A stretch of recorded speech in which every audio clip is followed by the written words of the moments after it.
decade, Saturdays and Illegal Curve have been synonymous with one another. With insight, analysis, and interviews regarding the Winnipeg Jets, the Manitoba Moose, and all around the NHL, here are Dave Minuk, Ezra Ginsburg, and your host, Drew Mindell. The Illegal Curve Hockey Show starts now. Good morning, Winnipeg. Good morning, Manitoba. For all those joining us live this morning on our YouTube channel and all of our social media platforms, we say good morning, universe, and welcome to the Illegal Curve Hockey Show. The day after, the night before, because technically it was Friday morning, we are still talking about the Winnipeg Jets, the way their season ended, and of course, the electric Rick Bowness comments that have set tongues ablazing and blown minds from coast to coast to coast and all throughout the hockey world. Yes, Kenny's water bottle, I am disappointed and disgusted with the tardiness and the lack of attention to clock detail demonstrated by Dave and Ezra. I'm always here on time, folks. If you know anything about me, it is that I am a prompt individual. My esteemed colleagues are unfortunately not as dedicated to the craft of clock watching as I am, but nonetheless, I will forgive them for their malfeasance and carry on with this morning's program and say good morning to them both, despite the burning rage I was feeling as I was waiting for them. Good morning, boys. Good morning to everyone watching right now or possibly listening on the podcast. It's like a flashback to my grade 12 year, 2000, English. I got a phone call with like a month left in school saying that like if I was late 2 more times, I was going to fail grade 12 English. And grade 12 English, Drew, was my best subject. So obviously, you know, I was late back in grade 12 20 years ago, and I'm still late. That was all my fault. Just really excited. I mean, we have so much to talk about today. Obviously, you know, Jets fans are fired up. There's, you know, a lot of answers that are needed because it's another disappointing end to the season, right, boys? So it's going to be fun to get into it, and I'm sure we're going to be talking about this for, you know, the next several weeks. We got the NHL draft not too far away, but yeah, there's going to be lots of questions in terms of how big the changes are going to be in the offseason for the Jets. They're going to be significant. I sort of like the idea that's coming up in the chat that we should institute some sort of illegal curve kangaroo court, you know, where we just arbitrarily start fining one another for the misdeeds that we do during the course of our programs. The only problem with that is calling it a kangaroo court is insulting to kangaroos, because I think we need to we'd have to get smarter to get to the kangaroo status of things. But nonetheless, you guys ever seen kangaroos fight? Like when kangaroos fight, they're vicious. Oh, yeah. Like we're growing up, like obviously we don't have kangaroos in Manitoba. We have kangaroos at the zoo. Are there kangaroos at the zoo? Yes, there's that whole sort of Australian outback sort of exhibit at the zoo. Well, I wouldn't know, Drew, because they keep me locked in my cage, so I don't get to see the other animals. So I usually just stay with the other silverback gorillas. But you know, growing up, you know, you kind of have this vision of kangaroos and koalas, but like when kangaroos, they like do those whip kicks, like they're vicious marsupials. Thank you, Mr. Ginsburg. Dave M., speaking of vicious marsupials, welcome to the program. Thank you, Drew. I appreciate that. I'm not going to say I was tardy to the party because of Ezzy, but you know, I was waiting for the big man to get here. Yeah, no, it is the joy is no longer in Joyland, of course. And, you know, we've been wondering what the sobering second thoughts are going to sound like. Just so folks are aware, I don't think Rick Bowness and Kevin Cheveldayoff are speaking today. I believe it'll just be the players speaking today. It'll be players. Dave Bones said enough. He doesn't need to speak. We already heard plenty from Bones. Walk those back. I was going to say that. Well, no, I mean, I don't think he will walk those back. I don't think he needs. To be honest, I don't think he needs to walk those back. But we'll get into that more, and obviously throughout the course of this morning. But ultimately, I think that, you know, there's you'll hear from him either tomorrow or Monday, maybe. And you're going to hear from the players. And I think the players to a man will say that they didn't perform well enough. And I mean, it's hard to argue, right? I mean, you guys were in first place for a portion, or you were challenging for first place. And then you had the slide of all slides, which would have been, had they not made the playoffs, a historic slide out of the playoffs. Would have been like the first team in NHL history to have had such a precipitous drop from the standings. And so, yeah, these guys, as a team, as a collective group, not individually. I'm not blaming one person and saying, well, it's on that person alone, This is a collective. And to be honest with you, Rick Bowness shares the blame. I mean, Rick Bowness is the one who chose to play Nikolai Ehlers, sometimes 6th or 7th most minutes in a game. So Rick Bowness is not like somehow because he got angry for a minute at the end of the season, somehow immune to criticism for the way this Jet season went. I would agree with that. I mean, so there's definitely aspects of Rick Bowness's coaching that, were contributed to this. And so he doesn't get off scot-free for how the team was coached. But I think, it goes beyond coaching at this point in time. It's just about the pride factor and the professional pride. And whatever you want to say about Rick Bowness as a coach, I don't think you can deny that he absolutely, gave a damn night in and night out behind the bench for the Winnipeg Jets. That's where the issue arises. I mean, there's issues with the tactical approach, no question. And that's Rick Bowness's coaching style. And, is it the appropriate coaching style for 2023? Well, that's up for debate, and certainly there's an argument to be made that maybe his coaching left a little bit to be desired. But I don't think this has to do with tactics. I don't think the problems with this team, Ezzy, are tactically related. They are related to the give a damn factor that was just not on display. The give a damn factor was too damn low last night and too damn low in games against lesser competition throughout the course of the latter half of this season. I mean, you win some of those games that are just inexcusable to lose. You can lose one of those games. You can lose once to San Jose. You can lose once to Columbus. Things happen. Bad games, can come about. But the number of winnable games that the Jets just passed on winning from January 19th. So you take January 19th until March 28th. March 28th was the loss in San Jose, the 3-0 loss at the end of that road trip. And then they came home and they played better on that homestand to end the season. But which obviously coincided with Scheifele being moved to the wing on the line with Pierre-Luc Dubois and Kyle Connor, right? Exactly right. But, the 2 months preceding that, 2 months plus a week preceding that, the Jets were one of the worst teams in the league. And you just can't have that happen. There has to be the pride that says we can't continue this slide. We can't continue to perform in the manner in which we did. And you just never saw that. And that's, of course, what Rick Bowness was alluding to in his fiery post-game comments after Game 5, Ezzy. Yeah, first off, I agree with your premise and everything that you said there, right? Like the 5-game series loss to Vegas was not an outlier. You just mentioned it. Like there was a 2-month stretch there in the second half of the season where the Jets were not 500, they were below 500. Yes. And, it's really tough to make the playoffs. Like that was the narrative with a couple weeks left in the season, right? Like, are the Jets going to be, the worst? It was the worst fall from first place in a division to out of a playoff spot. We know that the Jets didn't fall out of a playoff spot because they won, 7 of their last 9 or whatever it was. They had a really good last couple weeks of the season led by Connor Hellebuyck and Adam Lowry and Josh Morrissey. But I think the Rick Bowness comments, it wasn't so much that it was surprising what he said, it was how he said it, right? And you mentioned, when Rick Bowness, referenced, like this is similar to what was happening in February or March. I think that's what stuck in people's mind. And that was genuine, right? Like Rick Bowness was not happy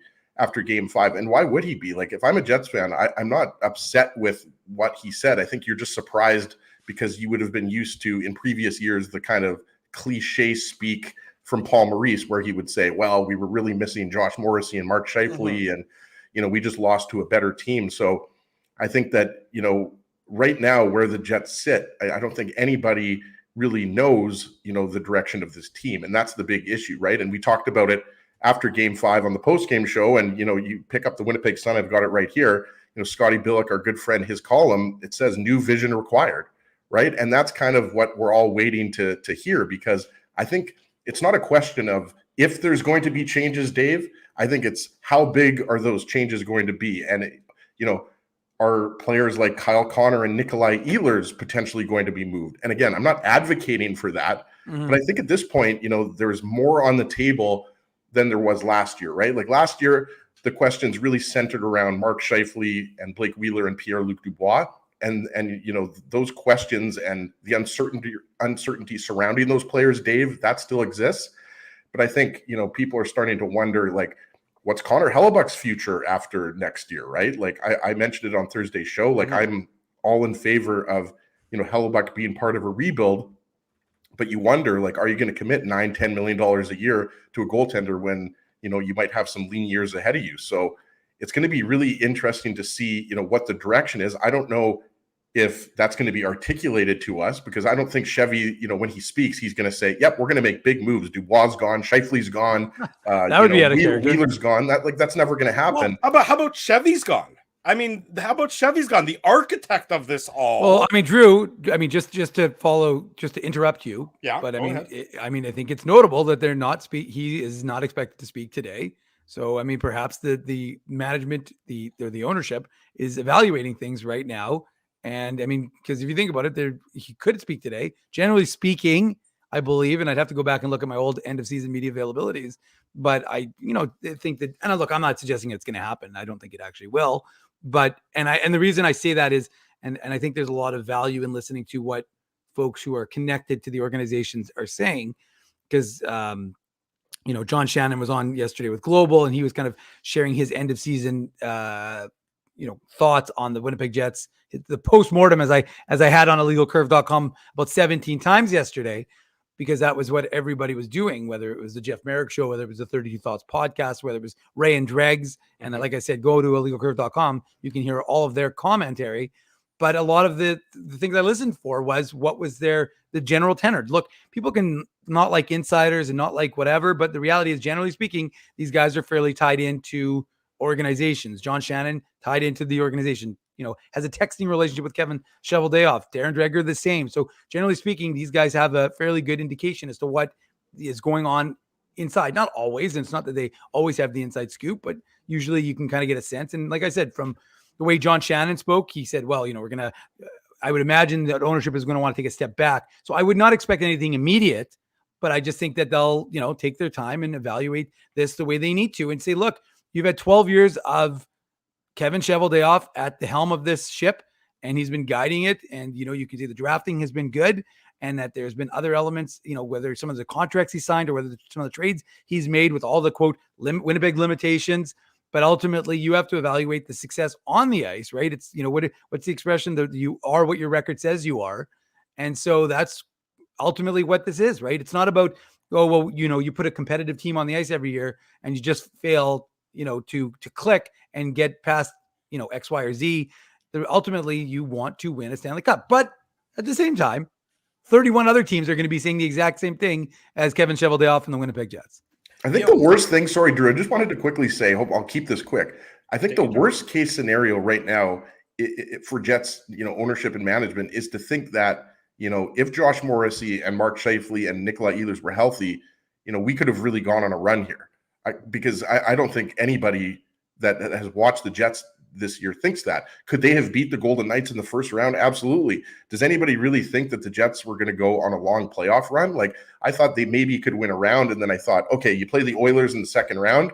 Yeah. I mean, they haven't been, world beaters, I guess, in the first round, but I think that would be the worst thing for the Jets. I think there needs to be a realization that the current core of this team is not good enough, and you have to make moves. I've said this so many times. The Jets need a bona fide number 2 defenseman behind Josh Morrissey. I think, players like Dylan DeMello and Brendan Dillon, Nate Schmidt, Dylan Sandberg, like, they have a lot of good defensemen. But I think, this team would have looked really good if you brought in a Matthias Ekholm, for example, right? So I think the worst thing right now for the Jets would be to think that, this core and this current group, really could have done more and only needs a tweak here or tweak there, because who doesn't major changes are needed. Who doesn't believe that, as evidenced by his comments, is obviously Rick Bowness. I mean, Rick Bowness obviously believes and knows that the core or is rotten. And as he is somebody who's frequently eaten rotten apples, better than anyone that doesn't taste good. So when Rick Bowness comes out, and he absolutely could have downplayed the end of season result. Yes, we're injured. Yes, this, yes, that.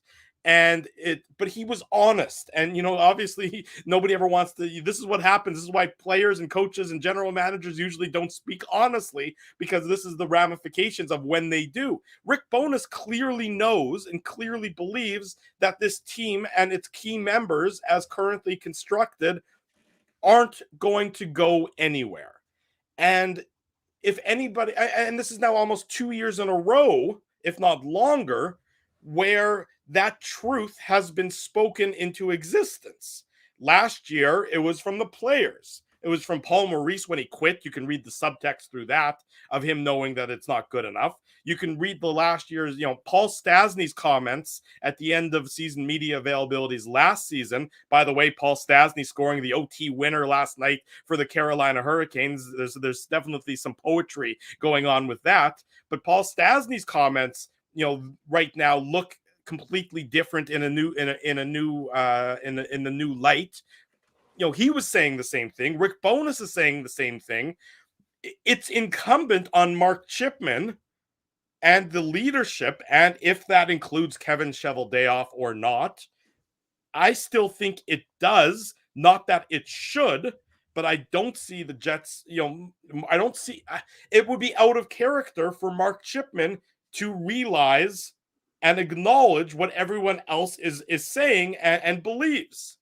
And that would be that there needs to be a new captain at the helm of this organization. But if they continue to not listen to these hockey experts, then where is this franchise going? And that's the problem. It's year after year after year now, opportunity after opportunity after opportunity now. People are telling you what you have is not good enough. What you have is not working. And the Jets thus far have refused to listen to the truth that are being spoken into existence. The only problem with those truths is that you're depreciating the value of the assets. So, I mean, it's, I can understand the disappointment perhaps with management and ownership if they say, well, you've just basically turned our Lamborghini into a Pinto based on the fact that you've just said these guys basically they're the suckiest bunch of sucks that ever did suck, and for some real good Simpsons analysis. Yeah. But I mean, look, you're not wrong, Drew. I mean, ultimately this group was given a chance. The Bombers run it back, and the Bombers ran it back, and they had success because they ran it back. The Jets. The biggest difference being the Bombers have 2 Grey Cups and the Jets have nothing. They do. Good point, Ez. But the fact of the matter is that Kevin Cheveldayoff said, I expect to be able to, we saw the comments from his mid-season, during the trade deadline media availability, where he said, I feel this organization is currently constructed with a few tweaks, i.e. Nino Niederreiter and Vlad Nemestikov, who everyone would agree were good additions to the organization, can be a Stanley Cup contender. Those were his words. And he obviously felt like last year he had some bad luck, and it was, there was a malaise, and that he wanted to give this group another opportunity. Well, he's given the group another opportunity, and he looked like a genius. He did look like a genius because everything, even if you want to say the underlying metrics weren't great, the fact of the matter is in January, they were in the first place in the Western Conference. If this is October and you say, well, they're first place in the Western Conference, you look like an idiot because there's 3 games. But by January, there's enough of a sample size to say, okay, this team is performing. Now, you could say it's performing largely as it has done for years on the back of Connor Hellebuyck. But again, lots of times teams perform well based on their goaltender, and they don't have to apologize for it. That's just the reality. And sometimes when you have a $10 million or whatever the goaltender's value is, I'm talking about the actual value, not his value of his contract. But if you have a value of a goaltender who's performing at a high level, again, teams, that's just the reality of teams. You don't have to apologize for what you do, but it also means there might be limitations in other elements of your game that could, become evident. And again, part of that was, on Kevin Cheveldayoff for going and not qualifying Eric Comrie. And instead you got David Rittich, who was terrible down the stretch.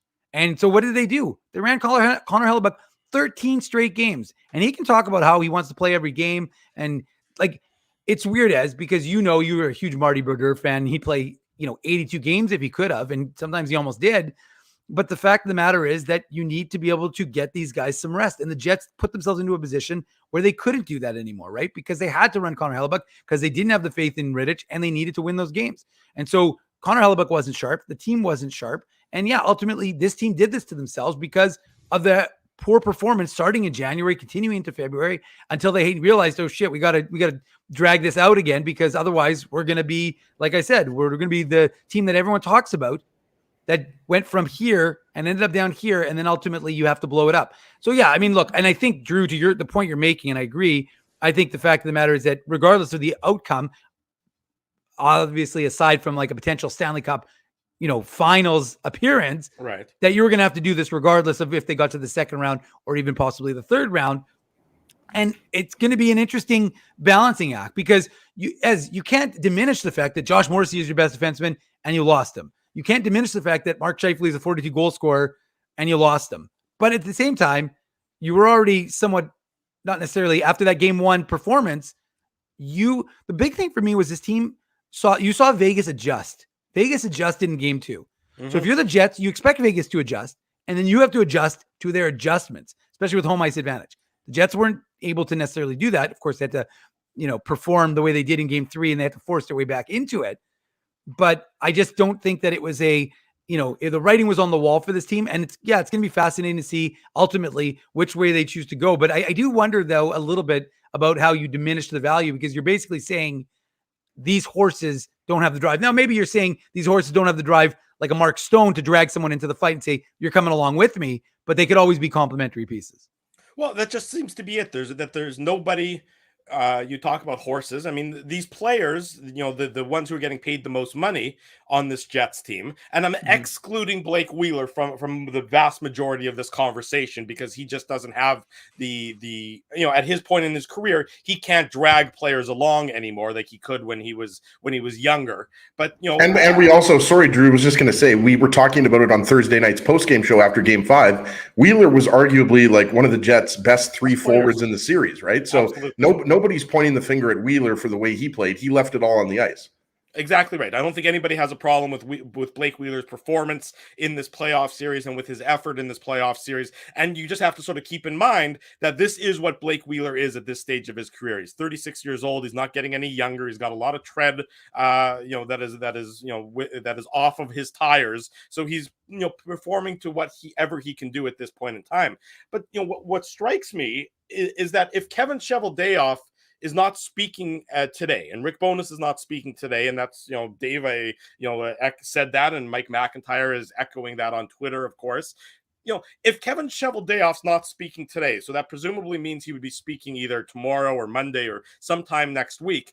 It seems odd, just based on the timing, that after he speaks, he's then going to still remain, that he wouldn't still remain as Jets general manager moving forward. If you were going to make a general manager move, it seems odd to me that you would let Kevin Cheveldayoff speak at season's end and then would make that move subsequent to it. Look at how Pittsburgh did it this year with Ron Hextall and Brian Burke. They pulled that pin immediately upon season's end, and it was clear that they were going to go a different way.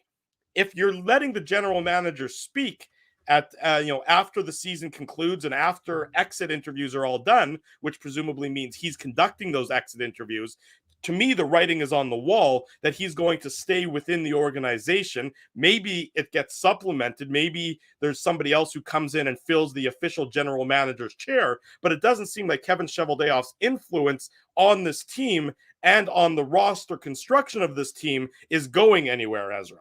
Yeah, and honestly, like with Brad Treliving out in Calgary, you wonder if the Jets are, looking at him. Like I'm not, the guy that likes to spread rumors or anything like that, but you just mentioned Ron Hextall and Brian Burke were fired by the Penguins. Now, I'm not saying that, Hextall and Burke are a package, or just because Hextall is from Manitoba that, he could potentially be the next GM of the Jets, but I think he's been so bad as a general manager in both of his stints.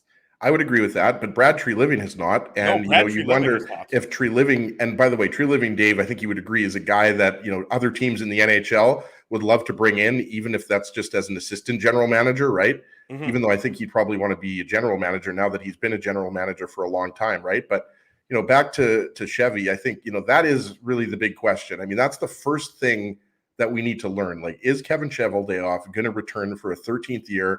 And is he going to be the guy that's going to steer the ship? And it's also possible, by the way, that, Chevy is either demoted or reassigned. Like, I don't think that's out of the question, that Chevy stays involved with the Jets organization, but you bring in a new general manager. Again, I'm not saying that that's going to happen. I'm just saying these are things to consider, right?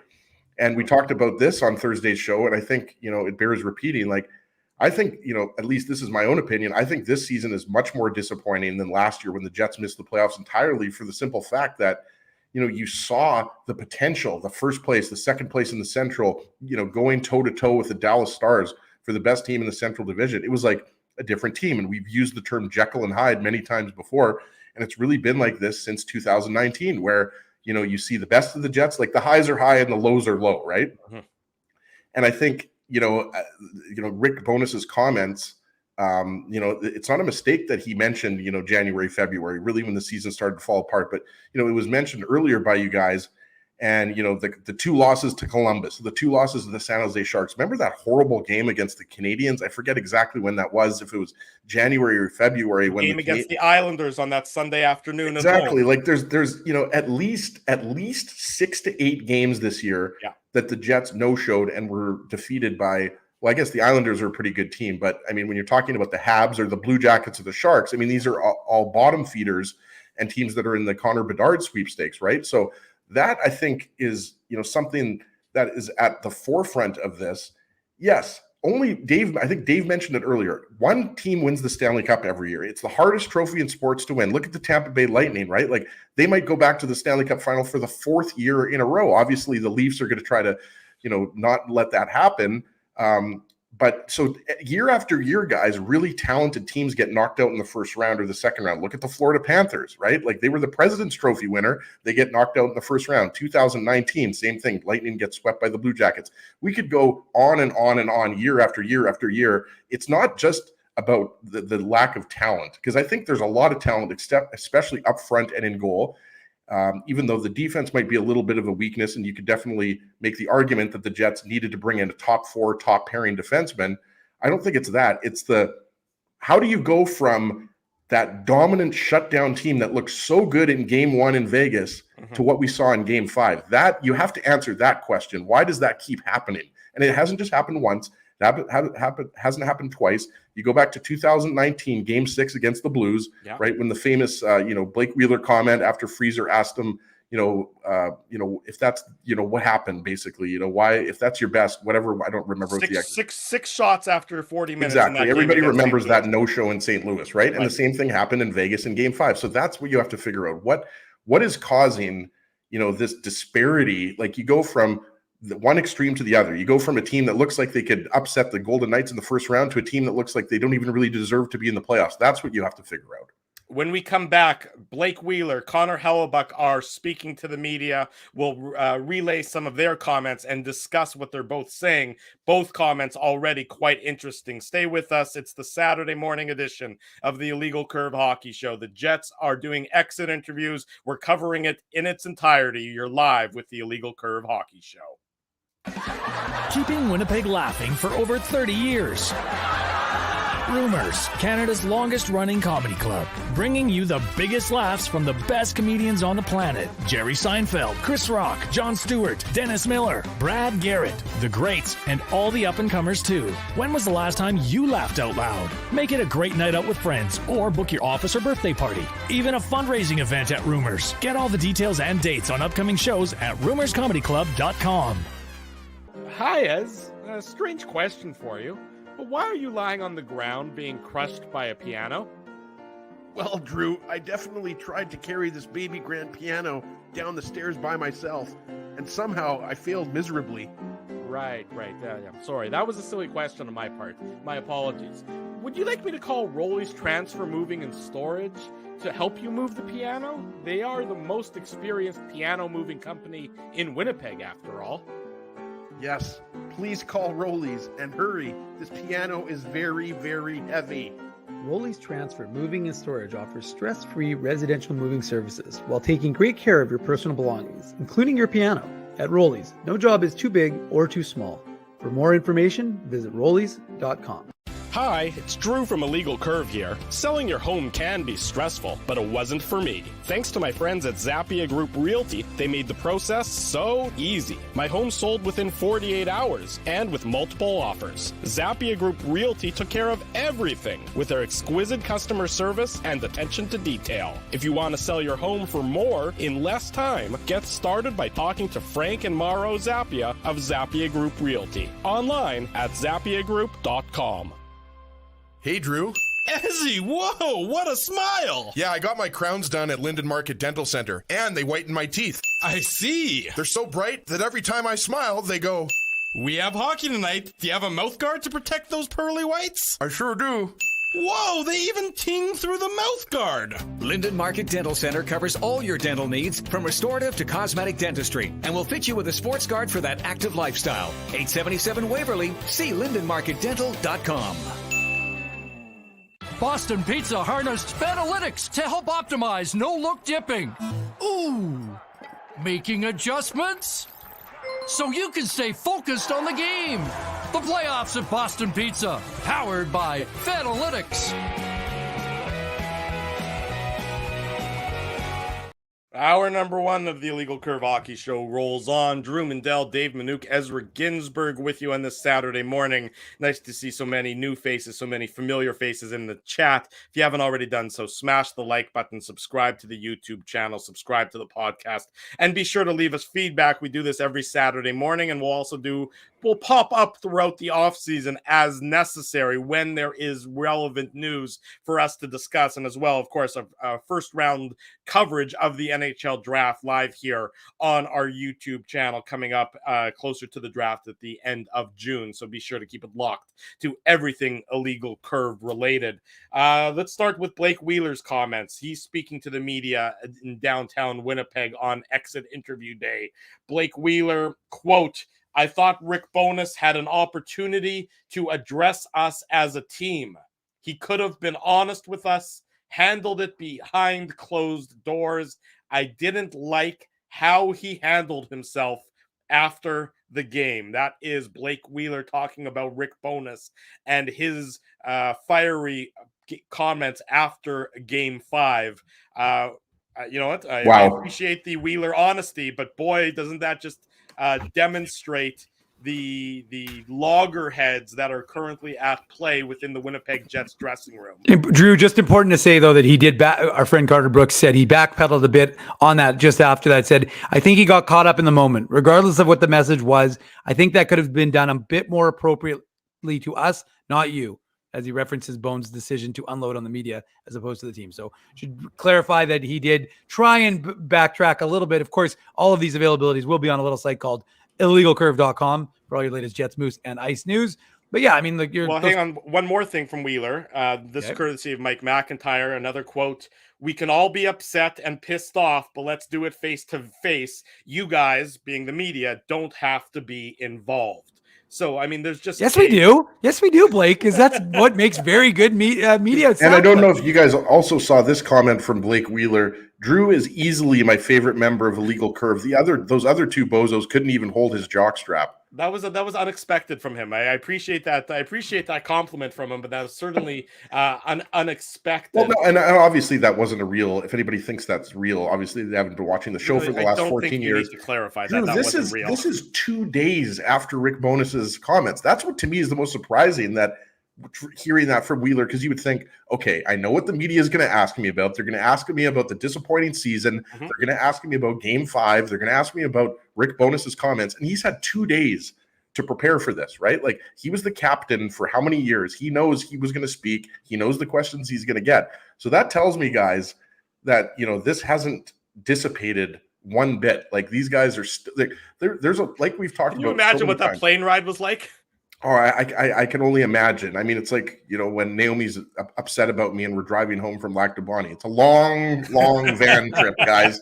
But that never happens. I mean, I always keep Naomi happy. But yeah, she doesn't let you drive in the car with her on the way home. Yeah, exactly. I walk home from Lac to the roof in a cage. Yeah, exactly. When I'm not in the zoo, I get day visits, right? But no, I mean, clearly, guys, there's a disconnect here, and I'm sure we're going to get into the Connor Hellebuyck comments, because it sounds like he's not interested in talking about a rebuild at all. And why would he be? be, right? Like, you think Hellebuyck's going to be happy with, spending the next couple of years, being a non-playoff team? I just think that the comments by Rick Bowness, that you can't walk those back. There's certain things that you say that you can't go back and you can't come out and say, I actually didn't mean that. I was in the heat of the moment. He meant it. He meant what he said. Yeah. There should be absolutely no backtracking from anybody on the Jets. They should be disappointed with how Game 5 went. The entire organization should be upset about how Game 5 went because it was a no-show.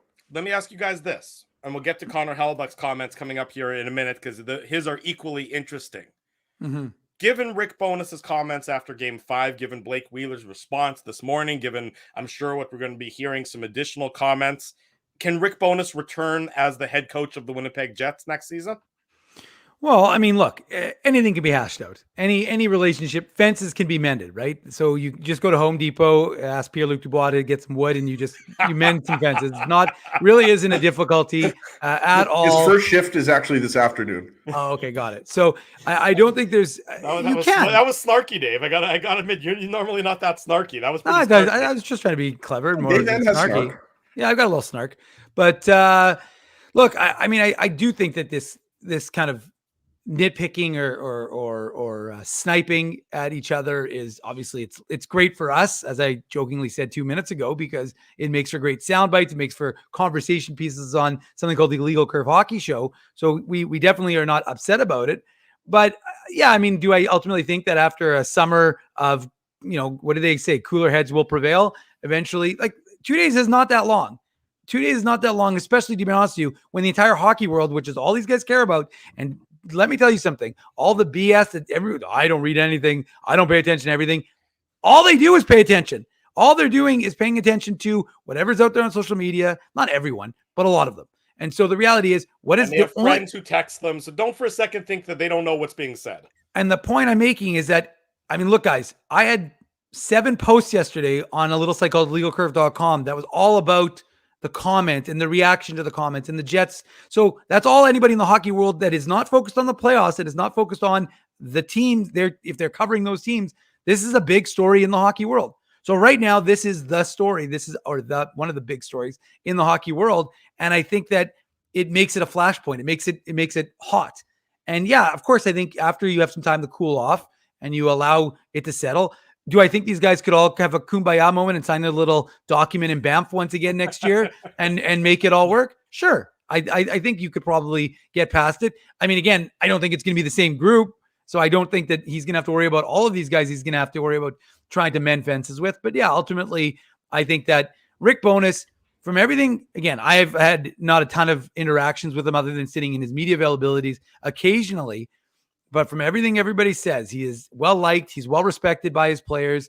Look, Frank Corrado was on yesterday on TSN, and all he was doing was gushing about how much he loved playing for Rick Bowness and the kind of coach he is. So, I mean, your feelings are hurt. You don't like what he said. Well, look, it's in the moment. He was frustrated, and that's just the reality. And like, no offense to Blake Wheeler. Blake Wheeler's probably the last person to be upset with someone's reaction after a game, because he has a track record of having the worst reaction to the media, after a hockey game. And I understand, he's wired differently and he's all fired up. Well, Rick Bowness was fired up. So I don't blame him for his comments, because he was honest and he was pissed off, and he just got punted from a 7-game series in 5 games. So yeah, but I just think it's ironic, of all people who are upset about post-game comments coming from Blake Wheeler, who's probably the snarkiest, most prickly guy when it comes to after a game and his sort of general disposition. I think it's time for these guys to start taking some accountability and like waking up a little bit here, as our friend Kenny Weeb always says, right? Is the entire world wrong about what happened in Game 5? Game 5 was an embarrassingly bad performance by the Jets. It was awful. It went probably as bad, as it could have gone, right? Like, yes, we get it. Josh Morrissey, your best defenseman, out of the lineup. Mark Scheifele, your best goal scorer, out of the lineup. You missed those guys. Well, the Golden Knights didn't have Shea Theodore and Braden McNabb. What did they do? Did they start crying? I mean, is that what they did? They said, oh, well, we're missing 2 of our top 4 defensemen. Oh, let's feel bad for ourselves. Oh, I guess the Jets are going to win Game 5, and we're going to have to hope that they come back for Game 6 or 7. You know what they did? They put Ben Hutton and Braden Pachel in the lineup, young defenseman, right? And what did they do? They won 4-1, right? They found a way to get it done. The Jets' best players did not show up. Rick Bowness mentioned that specifically, that the Golden Knights' best players were better. I think and again, Blake Wheeler and Connor Hellebuyck were fine. They were not the I guess primary culprits in terms of no-shows in that game. It wasn't Hellebuyck's fault. It was the leaders on this team. We talked about Pierre-Luc Dubois, Kyle Connor. I'm curious to hear from Pierre-Luc Dubois at some point during today's media availabilities. His comments, I think, will also be interesting, given his reticence to really make any sort of commitment or express any interest in signing in Winnipeg. I think that ship has probably sailed now, but his comments will certainly be interesting. One more from Blake Wheeler. He was asked about his legacy. That's generally a question you ask of somebody who's not going to be back, because that would mean his legacy has been completed here, but nonetheless, asked about his legacy here in Winnipeg, says he gave everything he has, hope that's good enough, didn't take a day off. I'd agree with that comment. For whatever you want to say about Blake Wheeler, it hasn't been for a lack of effort. Obviously, his ability to go isn't as high as it once was, and you saw that on the ice over the last number of years, and maybe it took coaches too long to realize he doesn't have the same capabilities as he once did. But I don't think anybody would criticize, for the most part, Blake Wheeler's effort and his the give a damn factor that he put forth more often than not. Sure, but like I think you could make the argument that Blake Wheeler's legacy is similar to the legacy of Mark Scheifele and the core of this team. A very talented group of players who continuously underachieve. Fair. Like we talked about it. They missed the playoffs last year, in a year in which many people were picking them to win the Central Division and go deep into the Stanley Cup playoffs. In 2019, they were up 2-1 on the St. Louis Blues. Very disappointing no-show in Game 6, right? Like the sweep at the hands of the Montreal Canadiens. Like, we're talking about year after year after year. This is 5 years now, I guess 4 years now, if we're starting in 2019, where we have had disappointment after disappointment after disappointment. So yes, I know Connor Hellebuyck doesn't want to talk about a rebuild, and Blake Wheeler doesn't want to take the criticism from Rick Bowness, but okay, well then maybe, win some more hockey games and go deeper into the playoffs. Like, hockey fans want their team to win, and this team had no shortage of talent. And yes, of course, they're going to miss these players, but I look at a team like the Carolina Hurricanes. No Evgeny Svechnikov, no Max Pacioretty. They seem to be fine. They beat the Islanders. Every team is going to have injuries. The Bruins with Patrice Bergeron, earlier in the season with Brad Marchand and Charlie McAvoy. The Jets themselves overcame injuries in the beginning part of the season and got it done with guys like Mikey Esimont and Jansen Harkins and David Gustafson and Kevin Stenlund and Saku Manalainen, right? So yes, you got some injuries, but you have to find a way to win despite those injuries. You don't just buckle under the pressure and no-show and say, well, I mean, we couldn't beat the Golden Knights. We didn't have our best defenseman and our best goal scorer. Let's look into Connor Hellebuyck's comments, because those are equally interesting as you're watching the Illegal Curve Hockey Show on this Saturday morning. Drew Mindell, Dave Minuk, Ezra Ginsburg with you. Remember, subscribe to the YouTube channel, smash the like button, subscribe to the podcast, and illegalcurve.com. Going to have all of these availabilities on the website throughout the course of today. Exit interview day for the Winnipeg Jets players. If you're just joining us, Rick Bowness and Kevin Cheveldayoff not expected to speak today, likely going to speak either tomorrow or later in the week at some point in time. So keep it locked to illegalcurve.com for that information. Connor Hellebuyck, quote, this courtesy of John Liu of TSN, "I'm not interested in a rebuild. I just want to compete. I enjoyed myself more in 5 playoff games than I did all year.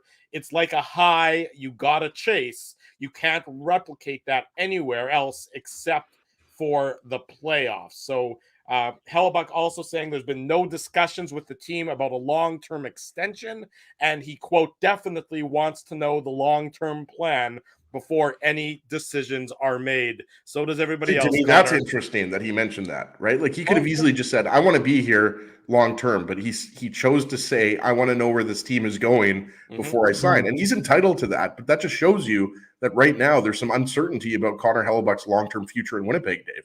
Yeah, no, I agree, Ezzy. And look, I don't have a problem. Like, I mean, these comments are no different than the ones that filter out about Connor Hellebuyck last year, where everyone was talking about, well, I mean, Connor Hellebuyck himself said, like, I'm not interested in a rebuild. So it's, again, this is not like, wow, I can't believe he said that, because it's like, well, no, he said that last year, and he's approaching 30 years old. Of course he doesn't want to be part of a rebuild, because the whole idea is his window to win. It's kind of like, remember when the Jets gave Blake Wheeler that contract, and what did we all say? We said that contract is going to look good. I actually think that contract looked better for longer than many of us anticipated with Blake Wheeler. I think many of us anticipated the Wheeler contract coming back to bite them. Yeah. Ultimately, to be honest with you, if next year, this year and next year, and he was still, he did still perform fairly admirably this year, but ultimately, if next year, the last year of the contract ends up being the only one in which it looks bad, fine. But with Connor Hellebuyck, look, we obviously know he's approaching 30. He's going to be looking for a 7-8 year deal. And so, would the Jets be comfortable giving it I'll to be him? looking for the Carey Price deal, Dave. Absolutely. And so the fact of the matter is, and if you're the Jets organization, and with all due respect to Arvid Holm or Oskari Salmon or Dominic DiVincentis or Dante Giannuzzi, who I introduced myself yesterday to in the press box, Ezzy, of course. So on great kid, great family. I assume he said, "Oh, I know you." He did when I introduced myself, Drew. He didn't just look at me and say, "I know who you are," but he did when I said, of course, our friend Frank wouldn't have it any other way than other than cousin of the Zappias. Yeah, yes. Cousin of the Zappias. So I introduced myself to Dante Giannuzzi, and he's a real nice kid, actually. And so we'll see what happens with him. And his WHL career is now over, but we'll see what ends up happening with him. The point I'm making. Sorry, as I sidetrack to, of course, we love talking about Winnipeggers here on the show. But the point I'm making is that, yes, if we've talked about it, Connor Hellebuyck has been the lifeblood of this organization. And ultimately, are you willing to accept Connor Hellebuyck at 36, 37, 38 years old if he can get you a Stanley Cup, which is what we talked about with Blake Wheeler? Then, yeah, you're prepared to do that, because now remember, you want to talk about tread. That guy has a lot of tread has been worn off the tires based on how they've used him throughout the course of the years, and they're going to have to find him a suitable backup that can play, 20, 25 games to allow him to be fresh for the playoffs. But ultimately, I mean, his comments aren't surprising. I'm not surprised by them. I would think that they're the comments that you would expect him to make, because he's a guy who wants to compete for a Stanley Cup. I don't know if you're going to read his comments about wanting to win a Stanley Cup, Drew, that some of the guys have quoted, but ultimately, again, whether it's for this organization or for another, you're going to be able to acquire. You're either going to be able to keep Connor Hellebuyck and take and signal to your fan base, we're going to retool this. We're going to trade away the guys who don't want to be here. We're going to bring in some young guys to take that next step in our organization, and we're going to challenge for a cup. Because look, as he said it, I mean, if you're trading away guys, I'm not going to insert a name because it doesn't really make a difference. But if you're trading away top end talent, then you have to bring in what you're lacking. Well, what are the Jets lacking? If the Jets can bring in a top pairing right side defenseman to go alongside Josh Morrissey, that goes a long way to stabilizing the defensive group. Because what have we talked about? If you could move Neil Pionk down, if you could move Dylan DeMello down, if you could move Nate Schmidt to a more appropriate spot, maybe supplementing those guys in, I mean, it just makes it a lot better for your organization. And that's one of the areas I think the Jets need to address, is bringing in a guy who can really be the 1A stud on this hockey team that makes Josh Morrissey the 1B and really stabilize the defensive group when you have Connor Hellebuyck. Because it doesn't matter how good your offensive is if your defense isn't good and if you don't stick to the defense. So to me, I don't have a problem with Connor Hellebuyck's words, because I mean, he's a guy who wants to compete for a championship. What's that a surprise at any point? Connor Hellebuyck's comments are exactly what you would have expected. I mean, sorry for interrupting you there, No, Dave. that's good. I mean, I think Connor Hellebuyck's comments are no surprise at all, because he is a guy who, all these guys want to compete for a Stanley Cup. Hellebuyck can essentially say whatever he wants. I mean, if there's one guy that can say whatever he wants, it's Hellebuyck. Like, he can complain, he can criticize others, he can really do anything, because this team does not get into the playoffs without him. Of course not, but he's also a year away from free agency, so he has the leverage. I mean, he has the leverage to do and steer his career in whichever manner he wants. So I don't blame you. When was the last time a top tier free agent, a guy who was on the verge of becoming an unrestricted free agent, really ever went and signed with a rebuilding team. I mean, yes, you would point to Johnny Gaudreau maybe, but that is, I think, the exception rather than the rule. Because I mean, it absolutely is. Yeah, well, Drew, and you should, especially considering, boys, that he could have been on the Devils. Right? Well, think about how shocked everybody was when Gaudreau went there. I mean, nobody saw that coming because it's almost unprecedented, and nobody expected for Columbus to be as bad this year as they were. So that's not necessarily what I would describe as a traditional rebuild. The Jets might be on the verge of a traditional rebuild, a la the Blackhawks of this year, or the Canadians of this year, or the Sharks, or the Ducks, or anything like that. Do you think John Gibson, is going to re-sign in Anaheim with the, if they were just at the, just about to hit the start of a rebuild? No, he wouldn't. I mean, let me tell you, for him to. Let me tell you, the word rebuild right now is a toxic one in today's media availability. And I'm assuming, Drew, I'm trying to tee you up to what Kyle Connor's comments are, because I think they're pertinent to the discussion we're having right now. Yeah, so Kyle Connor now at the podium speaking, I believe, alongside Nino Niederreiter, if I'm not mistaken. Kyle Connor, his comments, quote, this is courtesy of Mike McIntyre, the players would have liked, quote, a little more transparency from Coach Rick Bowness when he ripped them in the media after Game 5. Kyle Connor going on to say, I don't think anyone in that locker room wants to be part of a rebuild. Now, the problem for Kyle Connor, of course, is if this is going down the rebuilding path, well, he still has 3 years left on his contract now that this season is over. So he's still got 3 years to go. So he doesn't have that leverage that I just spoke about when it pertains. Sorry. Drew, can I just jump in here though? Yes. And I'm not, when I say this, I'm not saying that the journalists and the reporters, because we have great reporters here in Winnipeg, and we have a lot of them on the show. But what is when you think about, Dave has said this so many times, when you ask a veteran player, whether it's Connor Hellebuyck, whether it's Kyle Connor, whether it's Pierre-Luc Dubois, who obviously there's a good chance he won't be around here, who is going to say that they want to be part of a rebuild? Dave has said this year after year. These guys want to win. Hellebuyck said it himself. He said, I want to be in the playoffs. The playoffs are way more fun than the regular season, which obviously he's 100% right. We know the regular season drags on and it goes on way too long. Once you get into game 70, you're essentially ready for the first round of the playoffs. I just think it's funny.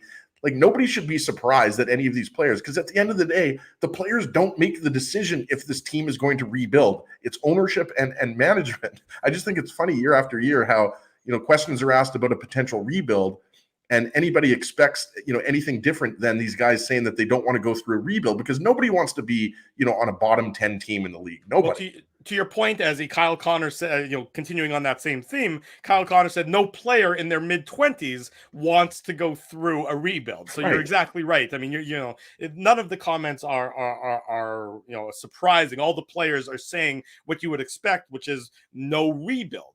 But it's incumbent on management to either supplement what there is in existence on the team, or to ignore those players, because that is, the players can't be the ones making that decision.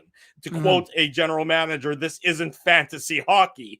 There needs to be an actual leadership group of management deciding what needs to be the future shape of any particular team. So, I mean, Kyle Connor, again, that's a guy who, he's probably, unless you're going completely scorched earth, like we talked about on the post-game show on Friday morning, because Kyle Connor very well would probably be the guy who fetch you the most amount of money or the most in a trade if you're going full rebuild. I mean, Kyle Connor is an elite goal scorer in this league. Elite goal scorers don't get traded in this league, Dave M. And so all of a sudden, if Kyle Connor is on the block, that would be a complete and clear signal the Jets are going absolutely with the rebuild, but it would also tell you that they're going to get a pretty hefty return in exchange for Kyle Connor. No, there's no question about it. And as he's 100% bang on, it's kind of like when we laugh when guys get asked about draft picks. And it's like, yeah, I really care what a guy who's going to be in the organization 5 years from now, probably 3 or 4 years after I'm no longer part of it. I'm really interested in talking about a draft pick or tanking for a guy or this. So it's like, yeah, no, I mean, you're right. Nobody is going to say, I love the idea of a rebuild. I mean, again, you could maybe get a guy who could say a retool, because a retool doesn't sound so bad. A retool says, yeah, hey, I've got a car that drives, 100 miles an hour. I want it to go 150. I add a few parts. Sure, I'm going to make it a faster car. Okay, let's retool things. I didn't know that the M in Dave M stood for mechanic. Well, I mean, based on how generic that and how there was nothing specific about what I did to improve that car, Drew, you should understand. I mean, I didn't start talking about nitrous and this and that, but Dave, my brakes have been acting up a little bit. Can you take a look under the hood later? That's because you've been using the car like Fred Flintstone with your feet, trying to brake that way. Falling through the floorboard there. Go see my boy if you want a mechanic. Go see my boy Claudio at just off Lodge Modi. He's my number one man. Claudio's Garage. Honest, very great mechanic. But anyways. The point is that look, nobody is going to say anything other than that they don't want to be a part of a rebuild, because when Kyle Connor's right, all these guys want to win. Now, they have to do things in order to achieve those wins, like perform on the ice and score goals. From CJLB into the conversation so he can join us now. But keep going with your point, Dave M. Yeah, I again, like I said, we'll welcome Cam in here and he can jump on board. But hey, Cam, but I think ultimately what it ends up being, Drew, is just that you've got guys who are wired to win. Like, look, Kyle Connor has been a winner since the University of Michigan, and even before, as he in his USHL days, this guy wins. I mean, that's all these guys want to do. He scores goals, he performs. Now, again, it's incumbent on him to actually do what he does well on the ice and do that year in and year out. But yeah, no player in his right mind is going to say, yeah, I love the idea of a rebuild. I think it's fantastic. Let's do it. Cam, well, welcome to the program, Mr. Poitras. Of course, Jets at Noon on CJOB Radio, good friend of ours. Cam, obviously the media availabilities, the exit interviews going on, the ramifications from Rick Bowness's comments, being felt all throughout the Jets locker room, the Jets dressing room, and the NHL world at large. From your perspective, given what Rick Bowness said after Game 5, given the players' response today, is this a fence that can be mended, or is Rick Bowness one and done as the Winnipeg Jets head coach? Yeah, I guess it would depend on who's coming back. Because I was listening to the availabilities before I jumped on with you guys, and of course, and I'm not surprised that the players didn't like that. I mean, these guys have a lot of pride, you know what I mean? But at the same time, from this perspective of looking outside and speaking to fans all yesterday and the day before, I have not found somebody yet that didn't like what Rick Bowness said. My brother texted me after the show, after the show yesterday on and said, like, he just was saying what everybody was thinking. And you have a bunch of guys that have a lot of pride. These guys are hockey players. These guys are insanely competitive. I mean, to get to that level, I mean, it's not just talent that gets you there.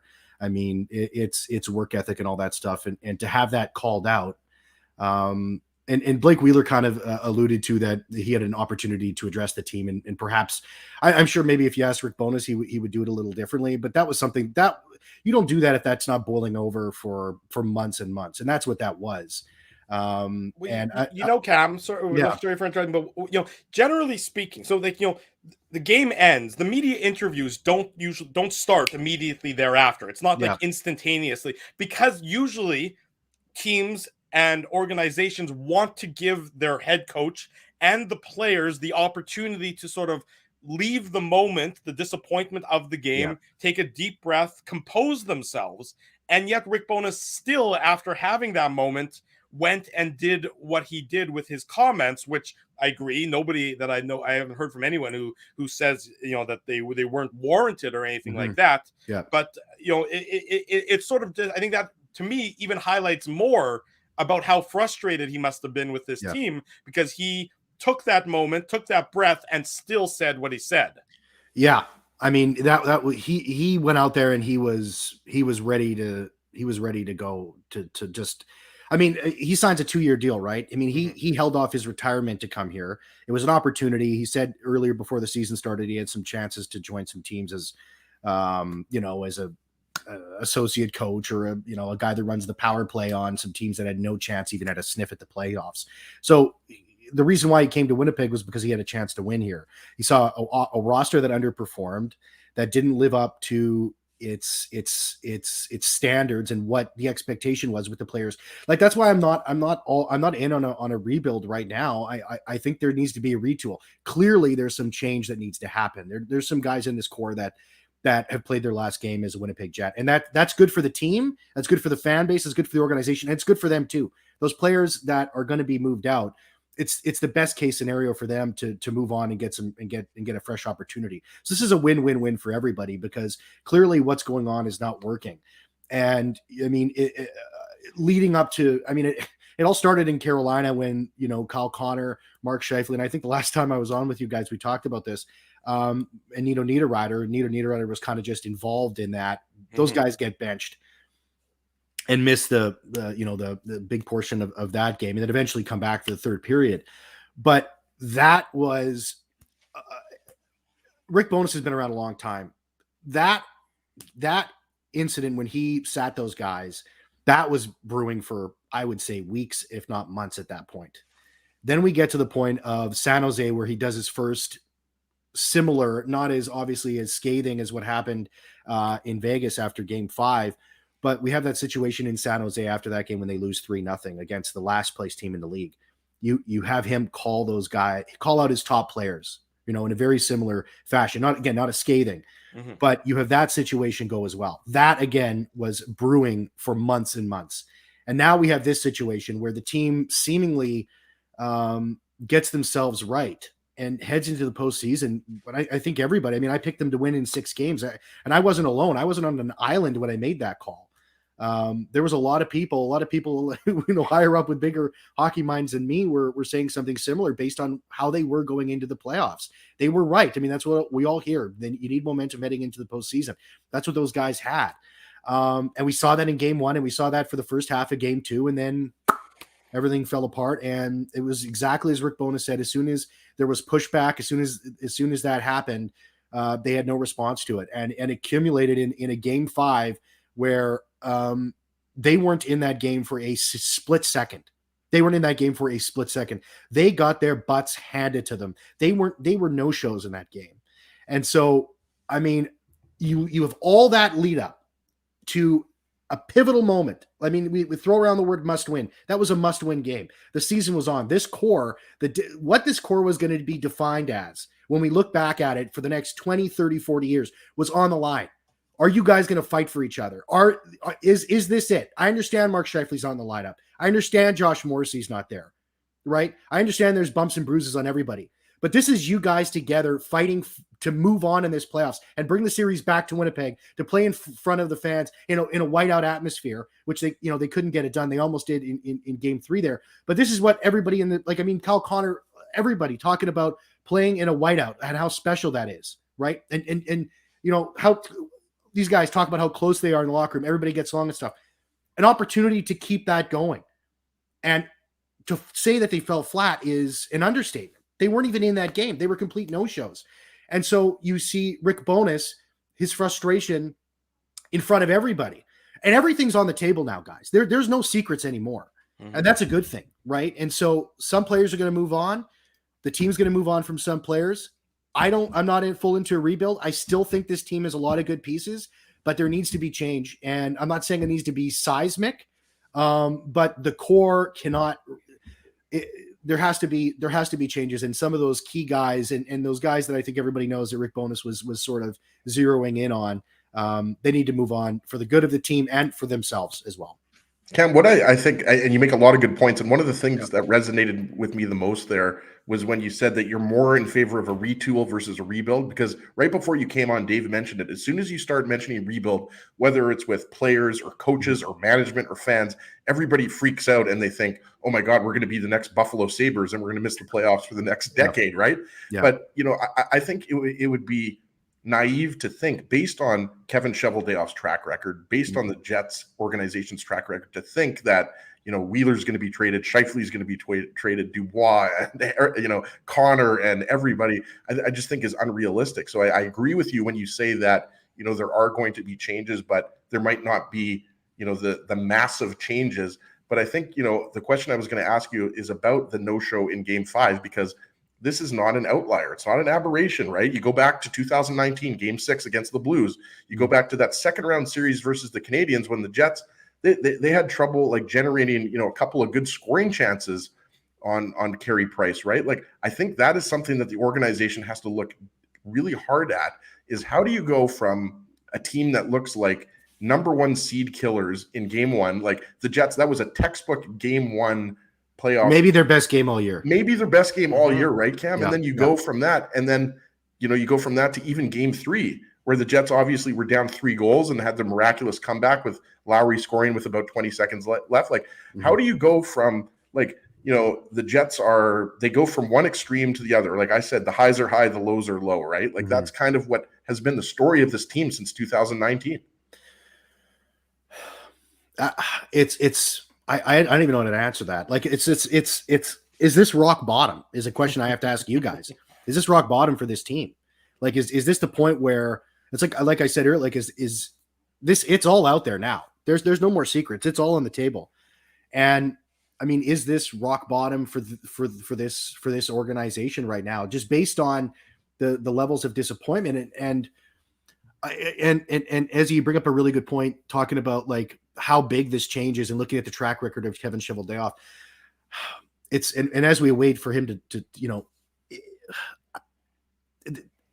speak eventually. I don't think he's going to speak anytime soon, but it might be early next week, right? Yeah. I mean, but we're going to wait and see what happens. I mean, what do we want to hear from him? We want to hear some, I think we need some more honesty from him this time around. And I think in a way, Rick Bowness has kind of forced that onto him, which is, I think it's a good thing. I think it's a good thing. I mean, it's the more like, with respect to, and, taking a look and all this, and, we've all seen Kevin Cheveldayoff's, press conferences and media availabilities in the past. They're very, very, very serious. They're all exactly the same. We need some more honesty from him. And I mean, there needs to be some serious talk about this core for the exact same reasons as you said before, where it's hard to not see. We're going to be listening to Rick Bowness's comments forever, because those are they're going to live in infamy for this organization, because it is a conundrum, because you do have those highs and you do have those lows. And it's not like it's something that is new, right? And it's just like those examples that you brought up. It seems like you go back to losing Dustin Byfuglien, him deciding he doesn't want to go anymore. That obviously would have changed how the team was going to handle its blue line that offseason. I think for sure Ben Sherratt would still be in a Winnipeg Jets uniform. He would have signed at least a 5 or 6 year deal. Maybe we'd be coming to the tail end of it. But he would have definitely stayed around. He's a commodity in the National Hockey League. I mean, the Florida Panthers traded a first-round pick to bring him in. That's a whole another story. And now they're taking Boston almost to the cleaners here, and we're going to see what happens in game 7. But maybe Tyler Myers, who hasn't been exactly fantastic in Vancouver, and maybe that would have been different. And you certainly 100%. I mean, Trouba was going where Trouba was going. But I mean, there needs to be. I think it can't drag out, guys. Like I just don't think it can drag out. I think if this is something that goes to August, it goes to September. It just can't do that. I mean, it's change has to come, and I think it has to come quick. It has to come by the draft. Like, you need to hear from Pierre-Luc Dubois. What's your? Are you going to sign here long term? Here's 9.5. Hey, you know what? We'll even maybe bump it up to 10, because we understand we're going to have to overpay. We need a decision from you. And that's what needs to happen. And then I think Mark Scheifele, I think for his sake and for the sake of the organization, I think you got to move on from him. I think he needs to be traded. I mean, he's a 42 goal scorer with a very good contract going into another year. There's going to be a team in the Stanley Cup playoffs here as it continues to go on that's going to say, man, we need more scoring. We're going to bring Mark Scheifele on, and we're not going to expect him to play a big defensive part. But there's a lot of questions that need to be answered. And I go back to Paul Stastny's comments last year, and things are exactly the same, right? I mean, there hasn't been any change. So the organization... And that's why I think this year's different, Cam. Sorry to interrupt you. I think this year's different because we're talking about the same thing. There's no possible way I can see the team running it back. To your point about... They can't. You had the big sigh there. It's tough to know what shoe is going to drop first, right? Like, is it going to be Dubois? Is it going to be the general manager? We know that shoes are going to drop. It's just really hard because there's so many shoes. Sorry to use that metaphor or whatever whatever nonsense I'm spewing right now. It's really hard to know, like, which is the first step that you take in this retool, because I agree with you. You're not going to trade 8 guys. You can't trade the entire team, as Dave always talks about, but it's tough to know like what's going to happen first. When is it going to happen? Because I agree, it could happen, as early as the next week, but I think something will have to happen prior to the draft. This isn't something that, you're going to wait till August to deal with. Just go back to what you said. I mean, it's the shoe drop. The first thing we're going to learn as to what's going to happen is the status of what's going to happen with Kevin Cheveldayoff. Okay. Because if they're going to bring in a general manager, and Rick Bowness. That's right. And hold on, Cam, before you jump too quick, because that's my question. So I want to ask it, and then you can answer it, because otherwise, then I won't have a question. Okay. But ultimately, that is my question for you: is do you think, Drew asked me the question, I gave an answer, but I'm curious as to what your insight is. Based on how things have gone and the comments from the players and the comments from Rick Bowness, do you see Rick Bowness as the coach of the Winnipeg Jets for the 23-24 season? Well, I think when the players are talking to the GM, that's a big question right now, because they were not happy with what he said. I agree with what Rick Bowness said. The players are probably not happy, again, going back to that pride and stuff like that. These are going to be the first 2 shoes to drop that they're going to indicate what's to come here. If they're going to bring in a GM, he's going to choose his own head coach. He's going to be in charge of these decisions moving forward with these players that are, Dubois, RFA. The rest of them are going to be UFA at the end of the next year. You're not going to have him if Kevin Cheveldayoff, and I'm not for canning Kevin Cheveldayoff. Maybe I'm also not against bringing in somebody with some fresh eyes to take a look at this roster. Some guy that doesn't have, there's no emotional attachment. It's a guy coming in, bam, I'm seeing this lineup for what it is, and I'm going to put my own spin on it. I'm not against that. And at the same time, I'm not for firing Kevin Cheveldayoff. Maybe there's an opportunity there, if a change is going to be made there, to move him up in the organization into another position. I think that remains to be seen, but that's going to be the first decision. And we'll find that out in the next couple of weeks here. Is Kevin Cheveldayoff going to be the GM, based on his 3-year extension? He's got 2 more left on that. I think I know where I'm leaning as to what's going to happen here, and people can make their own decisions if they think that's the right decision or not the right decision. I think that's where the organization is leaning towards. But what's going to happen with the general manager? Because if you're not going to have Cheveldayoff make all these decisions, and then next year, when he's in his final year of his current contract, bring somebody in when sort of the slate the big moves have already been made. So I think that's the first decision. And then leading up to the draft and at the draft, and maybe perhaps a week or 2 afterwards, we're gonna really have a good indication of what really is going to happen heading into next season. I think that's the big indication. And I think, I don't know. It's difficult to say, because, are you going to make change for the sake of change? I think you almost at this point have to. Last year you had the chance to when Kevin, Mark Scheifele and Blake Wheeler were on the top, number 1 and 2 on trade boards for a number of weeks. No moves were made, right? Mm-hmm. That was because there was lots of players going after those 2 guys. Don't think that there wasn't, but it was moves that the general manager, Kevin Cheveldayoff, thought were not going to improve the team or get them to the next level. Right. I think that opportunity is now gone. You're going to have to make moves. You're going to have to do trades, because it's crazy if they can't roll this team back. They can't. There's got to be some big changes here. And is it bringing guys in that have guts and have a different play style? It's going to have to be something like that, right? Because it's just not working. It's not working. And so I hope I answered your question there, Dave, because I've been kind of running around here, but it's all good. Yeah. Cam Poitras is with CJOB Radio, Jets at noon. You can hear him on Monday. I'm sure he's going to have some opinions based on the exit interviews and everything that has gone down since the Jets were defeated by the Golden Knights of Vegas. Cam, appreciate it this morning. Thanks for a lot, joining guys. us, buddy. Yeah, thanks a lot. Lots of fun, guys. Take care. We'll do it again real Cheers, soon. Cam. There he goes, Cam Poitras, joining us this morning on the Illegal Curve Hockey Show. The exit interviews continue. We will come back and give you some more comments from the players who are speaking. Marty Biron at the bottom of the hour, he disagrees with what Rick Bowness said after Game 5. We'll ask Marty about his opinion and where the Winnipeg Jets go from here as well.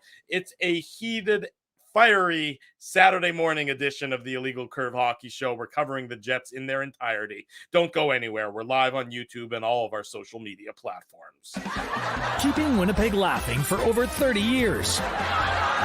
Rumors, Canada's longest running comedy club, bringing you the biggest laughs from the best comedians on the planet. Jerry Seinfeld, Chris Rock, Jon Stewart, Dennis Miller, Brad Garrett, the greats, and all the up-and-comers too. When was the last time you laughed out loud? Make it a great night out with friends or book your office or birthday party. Even a fundraising event at Rumors. Get all the details and dates on upcoming shows at rumorscomedyclub.com. Hi, Ez. A strange question for you. But why are you lying on the ground being crushed by a piano? Well, Drew, I definitely tried to carry this baby grand piano down the stairs by myself, and somehow I failed miserably. Right. Yeah, sorry. That was a silly question on my part. My apologies. Would you like me to call Rolly's Transfer Moving and Storage to help you move the piano? They are the most experienced piano moving company in Winnipeg, after all. Yes, please call Rolly's and hurry. This piano is very, very heavy. Rolly's Transfer Moving and Storage offers stress-free residential moving services while taking great care of your personal belongings, including your piano. At Rolly's, no job is too big or too small. For more information, visit rollys.com. Hi, it's Drew from Illegal Curve here. Selling your home can be stressful, but it wasn't for me. Thanks to my friends at Zappia Group Realty, they made the process so easy. My home sold within 48 hours and with multiple offers. Zappia Group Realty took care of everything with their exquisite customer service and attention to detail. If you want to sell your home for more in less time, get started by talking to Frank and Mauro Zappia of Zappia Group Realty. Online at zappiagroup.com. Hey, Drew. Ezzy, whoa, what a smile! Yeah, I got my crowns done at Linden Market Dental Center, and they whiten my teeth. I see. They're so bright that every time I smile, they go, We have hockey tonight. Do you have a mouth guard to protect those pearly whites? I sure do. Whoa, they even ting through the mouth guard. Linden Market Dental Center covers all your dental needs from restorative to cosmetic dentistry and will fit you with a sports guard for that active lifestyle. 877 Waverly. See lindenmarketdental.com. Boston Pizza harnessed Fanalytics to help optimize no-look dipping. Ooh, making adjustments so you can stay focused on the game. The playoffs at Boston Pizza, powered by Fanalytics.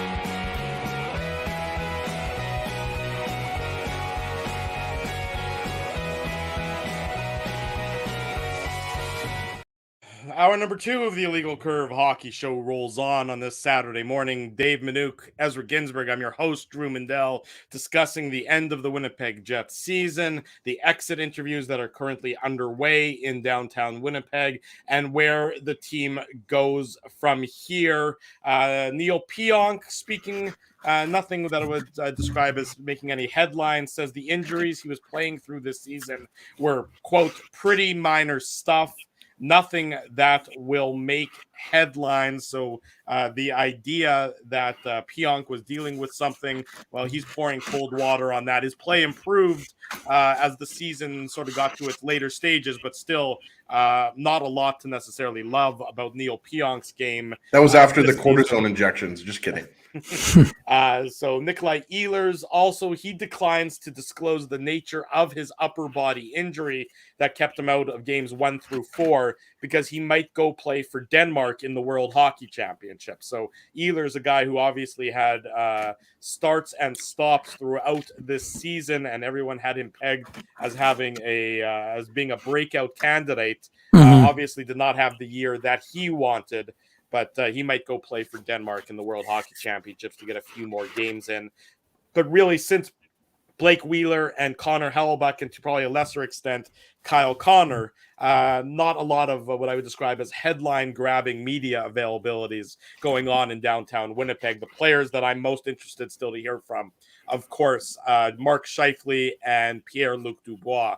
For sure. Those are the two that are going to be the most interesting, particularly Dubois, as the end-of-season media availabilities roll on. All the availabilities will be available on illegalcurve.com. So, the Jets, again, are a team in flux, gentlemen. A lot of unknowns, a lot of question marks. who's going to be the head coach next year if it's not Rick Bowness? Who's going to be the general manager if it's not going to be Kevin Cheveldayoff? Does he get a new title, and does somebody else come in to run the day-to-day operations? Remember, lots of teams, I think the vast majority of teams almost have a president of hockey operations now, and the Jets are one of those few that don't have that split titles between general manager and president of hockey operations. That's something we've discussed in past. If the Jets need that, I think they do. Whether or not that'll happen is obviously still to be determined.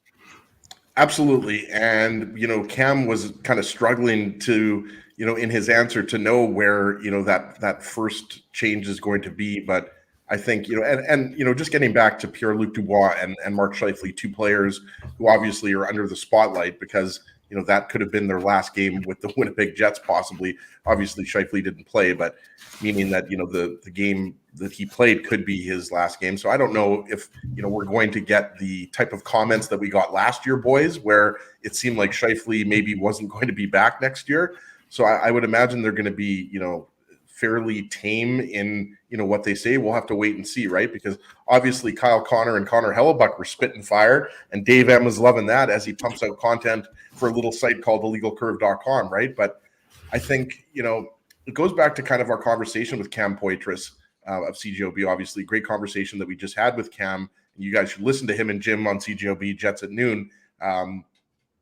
It doesn't necessarily, just because the Jets lost in the first round and it was really disappointing, doesn't necessarily mean we're going to see the level of changes that people want. But I agree that there's an argument to be made, that this should be Kevin Cheveldayoff's last year as general manager of the Jets because of the fact that we have seen year after year of disappointing result, right? If it was just 1 year, like 2019, I can understand, why you bring Kevin Cheveldayoff back. But now that you've had 4 years of disappointing finishes to the season, I mean, what makes you think that Chevy is the right guy? All due respect to Chevy, I think he's made some great trades, and you could argue, that he's won a lot of the trades, and he's drafted really well. And the Jets obviously, have a great amateur scouting staff, so they deserve a lot of credit for that as well. But I think there's definitely an argument to be made, and that to me, Drew, is the biggest decision, right? Because if Chevy is back, then obviously I wouldn't expect a ton of changes. But if there's going to be a different general manager, then I would expect major changes. Dave, when does the business side of things begin to impact the hockey side of things? Because we know how important. I think we've already seen it, Drew. Okay, go on. No, I'll let you finish. I'm just interjecting slightly, and I'll let you continue, and then I'll give you an answer. I was going to say, because the business side of things is obvious that there's a business component to this Winnipeg Jets offseason. Now, they got the 2 home playoff games, and those home playoff games are worth their weight in gold financially. Those are just, licenses to print money for the organization. So they're happy to have taken those 2 games. They're probably disappointed, certainly, that they didn't get at least a third game that have the series at least go 6, because, again, that would have been another opportunity for some more what I'll describe as free money. But we know the season ticket base is low. We know the fan base is angry. When does the business side say, look, we don't necessarily want to make this move regarding Kevin Cheveldayoff, but we owe it to our fan base and we owe it to the ticket buying public that we can't sell him anymore as the man to lead this organization? Well, I think the answer would be from the response from the fan base. If the fan base is not, first of all, the fan base isn't going to respond to that ad campaign that they ran just before playoffs got underway. Really effective one. Hashtag Forever Winnipeg. But I think that they'll have to, people will talk with their pocketbook and they'll let the organization know whether they're willing. I mean, I'm sure that as they attempt to sell season tickets and as these reps call and maybe they're hearing this and maybe that stuff travels up the ladder and you say, if you get enough people saying something, if you get enough angry folks, then you have to start to listen. It's not about like responding because, wow, a vocal minority went ballistic and because of that, you're going to make all these radical changes that you didn't think were necessary. But if enough of your ticket buying base suddenly say enough is enough, we're not happy. Yeah, you're right, Drew. The business side of things does infect or become a factor, I should say, not infect, but become a factor in the decision-making for the hockey side of things. Because ultimately, if your fan base, which with all due respect to all of these other folks, I don't care what the players have to say. because the players are the ones who are getting paid by the fans. The fans are the ones who essentially control this, even though they don't own it. Kevin Chevalier, Mark Chipman and David Thompson are the owners, but the fans are the ones who are paying for all of this. The Jets are doing these renovations right now. Who do you think's paying for that? Are the Jets paying for that? Well, maybe they are out of their profits, but it's the fan base that has to pay with their hard-earned dollars to support this team in every way and shape that they do. So ultimately, if the fan base has had enough of Kevin Chevalier and they respond with, if you're going to bring him, you're going to keep him. And I understand that it's difficult in the sense that it's not a collective group. It's not one sort of monolithic thought process, group that thinks that way. But I think ultimately that could have an impact in the way the Jets decide to move forward in the future. We bring into the program now our very good friend, his coverage on TSN, on MSG, and RDS. Our friend Marty Biron joins us on the program now, this Saturday morning edition of the Illegal Curve Hockey Show. Marty, good morning. Nice to see you. How are things? Good morning. Good morning. I'm doing great. How are you guys doing? We're doing well, good, Marty. As you might imagine, the tongue's still a-wagging here in Winnipeg after Rick Bowness's end-of-game comments after Game 5. The players, their exit interviews going on right now. Yeah. We wanted to bring you in, of course, your years as an NHL player for some insight regarding that, but you also disagreed with Rick Bowness and the approach he took after Game 5 on Thursday. So maybe expand on that and tell our audience what you disagreed with regard to what Rick Bowness had to say. Well, first of all, I respect Rick Bowness, and he's done so many great things in the hockey world. He's been around forever. I just felt like this was an emotional response, right? You just lost in 5 games to the Vegas Golden Knights. You come to the podium and you're fired up. That's going to be short and sweet. He just came in with all this emotional baggage. And I'm not saying it's good, it's bad. I'm just saying I love when a coach is raw. But sometimes there's a reason why we get quiet interviews or cliches, or because you got to think about things, right? And the emotions of losing and your season's over can sway you a different way. So that's the one thing. I played for John Tortorella, and I loved it when after games he was raw and going after, reporters or whatnot. It's just, that's the way it is. But I like that. Number 2 is that Rick Bowness compared the pushback in this playoffs compared to the pushback in February. And I disagree with the similarities, right? Because in the playoffs, number one, you're playing the number 1 team in the Western Conference, the Vegas Golden Knights. You're not playing Arizona on a Tuesday night or Chicago or Columbus or whatever. You're playing the best team in the Western Conference. And you're playing the best team in the Western Conference healthy. They weren't healthy all season long, and now they're healthy. You saw the difference with Mark Stone, even with Eichel playing the way that he has. It's a very, very good team. And you're playing that team healthy while you're struggling with your own health, and your own players that should be on the ice giving the pushback are not there. You don't have Morrissey, your best player all year long. You don't have Scheifele, and you only had Ehlers for 1 game, but really, how effective was he? On a scale of 1 to 10, he was probably a 5 out of 10. That's not going to get you much pushback. So it's unfortunate, because I feel like the Jets were this team that could change things in the first round, and they win Game 1, but the circumstances went against them. And so I disagreed with Rick, just because I felt it was an emotional response, and that the facts were not really the way that I saw them. Now, listen, he's in the room, and maybe after the first goal of 50 seconds in Game 5, he saw everybody put their shoulders down. And maybe after the first period, down 1-0, he walked in and he saw everybody with their head down. I don't know that. But at the same time, I'm like, even if that was the case, would you be angry at them, or would it be your job as a coach to be like, hey, let's go and get them going, right? So, again, love Rick Bowness and everything that he's done. I just felt like this was not aligning with my views on it. So, Marty, let me just ask you this. let's assume that this is a culmination of months of frustration from Rick Bowness, because it's not just one game. Obviously, you saw. I mean, you heard. We've talked about it with you on the program before, as he was getting frustrated when the Jets were one of the worst teams in the league for that 2-month stretch. After mid-January until the end of March. If it's the culmination of all that, and the pent-up frustration, can you understand the reaction a little bit more in that context? Yeah, I can. Just like I can understand how, and we have a joke, me and Brian Duff in Buffalo right now, we do our show and we laugh at teams' fake toughness, right? At the end of games. Like last night, Florida, Boston, there's fake toughness going on everywhere. And I said to Duff, I said, yeah, but I'll tell you this. When I was on the ice, and if we were in a playoff game and all of a sudden we're losing and there's a little shot or whatever, I'm mad. I'm angry. I want to like chop heads down, right? And I'm like, and maybe you call it fake toughness, but that's me in that space on the ice and wanting to say, you're not going to push me around next game or whatnot. But from the outside, it's like, why are you guys doing this? Like, just go to your bench, grab some water, take a shower, go home, get ready for next game. So I can understand that frustration for Rick Bowness has been building up. And I can understand how in that moment, you come out and you want to be honest and you want to, just lay your heart down and be candid. And so I do get that.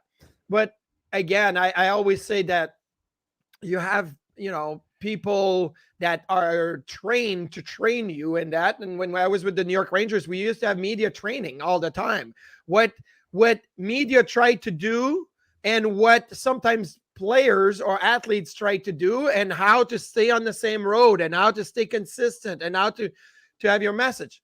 Did I like when Rick Bowness this year was like, they need to hear the head coach? Absolutely. Right. There was a practice this year in February where like, you were pretty vocal today. Yeah. They needed to hear the head coach. I love that because that is a fact. Like the team's not going well and the head coach needs to grab the reins. And that's a fact. I even liked it this year when he said, our guys think that they're giving everything they've got. That's not even close. Okay. Yeah. Because I saw it. That was a fact. I just think that emotions got put in front of facts in this playoff series against Vegas. And then you get, a bit of a bad message from the head coach. And Marty, I try to stay, emotionally detached from the Jets, and you're definitely going to get fake toughness from Dave M and I, but it's Drew, it's real toughness. I mean, you don't want to mess with that guy. I don't think people know how many push-ups he can really do, but I think you're absolutely right, Marty. Like, there's no doubt that was as emotional of a response that you're ever going to get from Rick Bowness. And I wanted to ask you about Connor Hellebuyck, who obviously, wasn't the reason why the Jets lost the series. The Jets were badly outplayed by the Golden Knights. Plain and simple. Nobody is going to be blaming Connor Hellebuyck. The Jets arguably don't get to the playoffs without Connor Hellebuyck, but we've been talking about the Jets' end of season media availabilities, and I'm not sure if you've seen any of the comments this morning, but there's been some players that have spoken, Kyle Connor, Hellebuyck, and Hellebuyck, and of course, players never want to hear the term rebuild. And the question I wanted to ask you, as a former goaltender, but also as an analyst now, how hard is that for a guy like Connor Hellebuyck, and how do you, if you're when you're talking about the Jets ownership, Jets management, whether it's Kevin Cheveldayoff or another general manager, how do you weigh that? Because Hellebuyck's got 1 year left on his contract. He's a top 5, maybe top 3 goalie in the NHL. He clearly, doesn't want to go through too many lean years, but it's quite possible that the Jets are going to have to go through some lean years, similar to, what the New York Rangers had to go through. Now they're back, where they want to be. Obviously having some, first overall picks helped, second overall picks helped. But how do you see that situation? Because Hellebuyck is the big unknown right now. And there are a lot of Jets fans, speaking of emotions, who are pretty emotional right now. And a lot of Jets fans are talking about, trading Hellebuyck, which to me is absolutely absurd because this is your franchise goalie. And I'm not saying that, give him 8 years, $12 million a year. I'm just saying, to me, it's crazy talk to start talking about trading Connor Hellebuyck. Well, the reason why it's a little bit of crazy talk right now is because what is your succession plan, right? When the New York Rangers were talking about we need to rebuild, they had a guy named Igor Shesterkin, which they already knew. They're like, hey, this guy's going to be pretty good, right? They had Alexander Georgiev, which was like, hey, this guy is pretty good right now. So they're like, hey, we can we can probably move on from Hank and rebuild. And they traded McDonough away. They traded I think they bought out Ryan Callahan. They had done some things moving to that, but they also knew, look, we have a guy like Adam Fox and we have a guy like Keandre Miller, and they went ahead and signed Artemi Panarin, and so they really quickly moved into the rebuild, retool type of phase, but they had a succession plan. With Winnipeg, the big thing right now, and I'm looking at their page on Cap Friendly, is, okay, so where do you go? Because you have Wheeler, Scheifele, Niederreiter, you got Brendan Dillon, Dylan DeMello, and Connor Hellebuyck, all UFA in a year and a year from now, like next summer, right after next season. And you obviously got other players like Dubois, who's an RFA this summer, that you have to deal with. So my thinking is, how do you evaluate your value right now, the value of those players? Because when will the value be at its best? And it's hard to do. Is it at its best now? Is it at its best in February next year at the trade deadline? Is it at its best for you to say, we got to keep these guys and give them one more kick at the can and see where we are? Like, you've got to evaluate that value right now. And unfortunately for the Jets, the last, what do we say, like 4 or 5 years, it's been, they're going to be a Stanley Cup team, right? They're going to be a team that could compete for the cup. And it hasn't happened. So this is going to be a big job this summer, obviously trying to evaluate. I would look, that's me from the outside. I would really look and seeing how can you maximize the return and how can you do it this summer. That would be me. I'm not saying that's the way to go, but I've seen what, let's see, for example, in Buffalo, what they were able to do. They almost hung on to Ristolainen and Sam Reinhart and Jack Eichel to a certain extent too long. It almost got to the point where it was like, oh, are we going to be able to move these guys? And but they lucked out. They lucked out because Philly really liked Ristolainen and they got something from them. And they ended up with, Devin Levi and a first round pick, which was Yuri Kulik, when they traded Reinhart to Florida, which they locked out. And the deal with Vegas for Eichel, they got Alex Tuck, they got Peyton Krebs, they locked out. I feel like you got to be lucky, but they almost hung on too long. So is that what Winnipeg is facing right now, is when to pull the trigger? And I would think, for me, this summer would be the trigger. You have to probably restart, and Connor Hellebuyck may have to stay another little bit, because goalies in the summertime, it's hard. I almost feel like for Connor Hellebuyck, the best market would be prior to the trade deadline next year. Who wants a goalie, right? We have Connor Hellebuyck right here. But the summer may be a little bit tougher. Marty Biron, our guest on the Illegal Curve Hockey Show Saturday morning. We're talking about the Winnipeg Jets. Exit interviews continuing. Those will be available on illegalcurve.com all throughout today. Marty, it's going to be a long summer, a real long summer, and some Jets players are going to play in the World Championship and get a chance to make it a little shorter. But there's going to be a lot of time and distance between the end of this season and the start of training camp next year.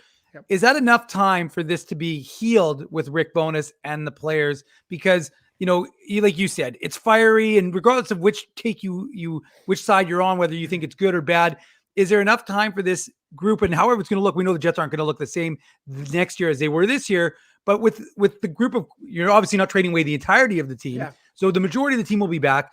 Will it be okay? Can you kind of rectify things with Rick Bowness after an entire summer and get things back to him being able to be the coach of this mostly same group? So if it was me, I would say yes. Look, I've said things that I'm like, oh boy, I shouldn't have said that. I shouldn't have done this, or, we all make mistakes or whatever. So I would say, yeah, I would think that it can be done.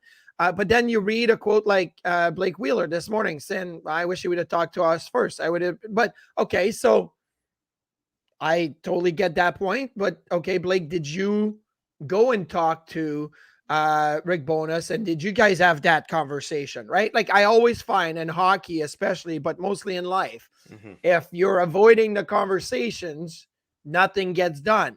If you are hitting the conversation straight on, it gets figured out one way or the other. But you're not sitting in this in between. Oh, I don't know. Maybe it could be either side and whatever. No, either it goes and moves forward or either it doesn't. But you know what to expect. So I would think there's enough time. But once again, that's if I look at just this situation. If I look at February and last summer and 2 summers ago, and I put them all in the blender, and I press start, I'm not sure I got enough juice in the blender to be able to blend it all up, right? To make something out of it. I'm thinking there's a lot of baggage, from taking the Seoff Wheeler, from, coming in and really trying to change things around, from the Paul Maurice exit last year, from there's so much.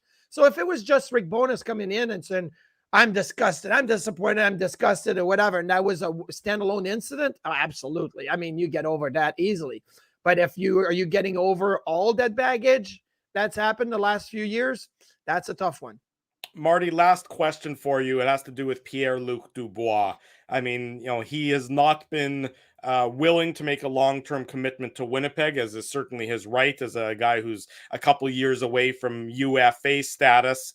Given his performance in this series, particularly after game 1, where by and large he sort of shrunk from the moment, in my estimation, not the first time we've seen Pierre-Luc Dubois' effort be criticized, given how he exited in Columbus as well. What are your thoughts on Pierre-Luc Dubois? What are your thoughts on the value of Pierre-Luc Dubois? What are your thoughts on Pierre-Luc Dubois as the driving force on an NHL team?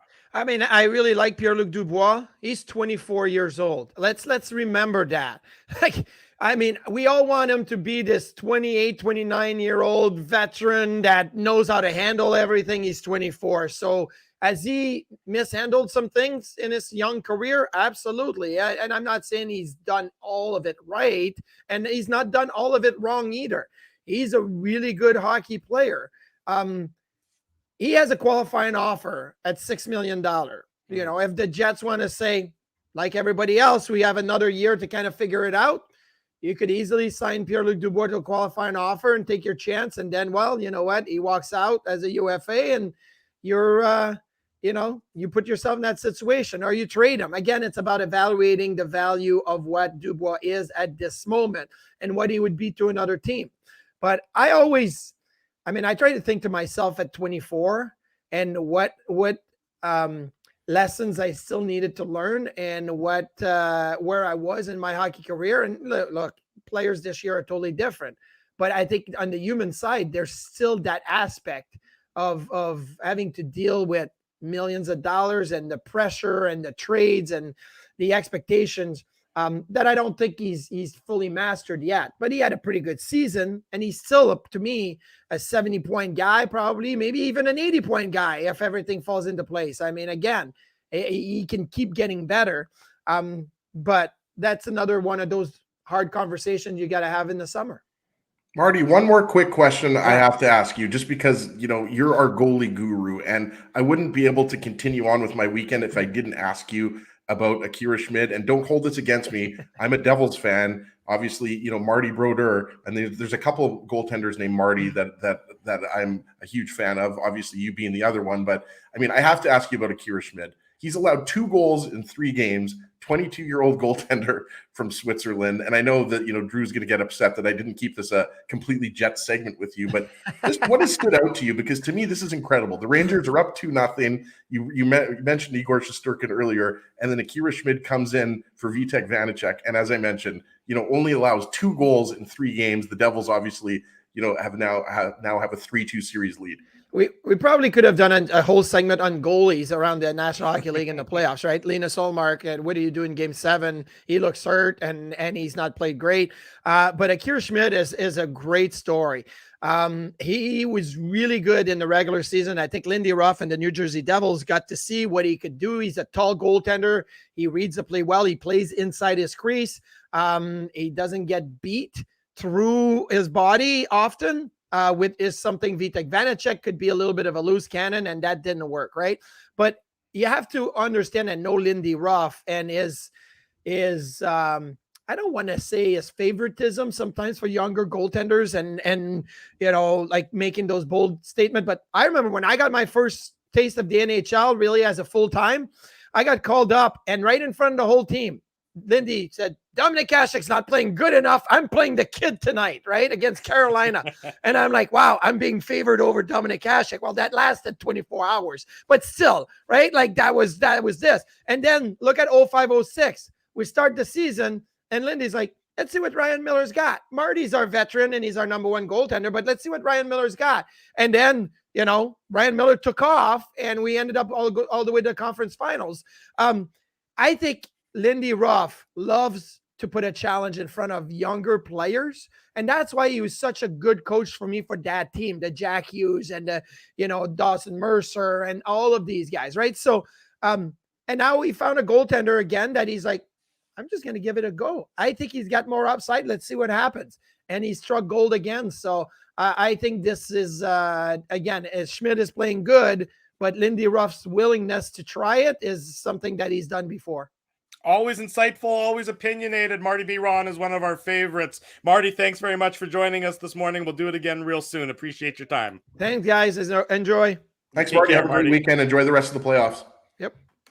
There he goes, Marty Biron joining us this morning on the Illegal Curve. I had to ask him about Schmidt. I know you did. Looking at his numbers, boys, like 3 games, 3-0, 976 save percentage. His goals against average, it's actually absurd, is 0.63. And that's in 3 full games. Like, I realize this is the Ginsburg Devil's minute here, but you know, I just think it's incredible what he's doing. It's kind of like reminds you of like Jean-Sébastien Giguère back in 2003, or just some of these, you know, goaltending runs, Dave, that have come out of, I mean, don't get me wrong, the Devils are going to lose the next 2 games and get beat in 7 games, just because that's probably what's going to happen.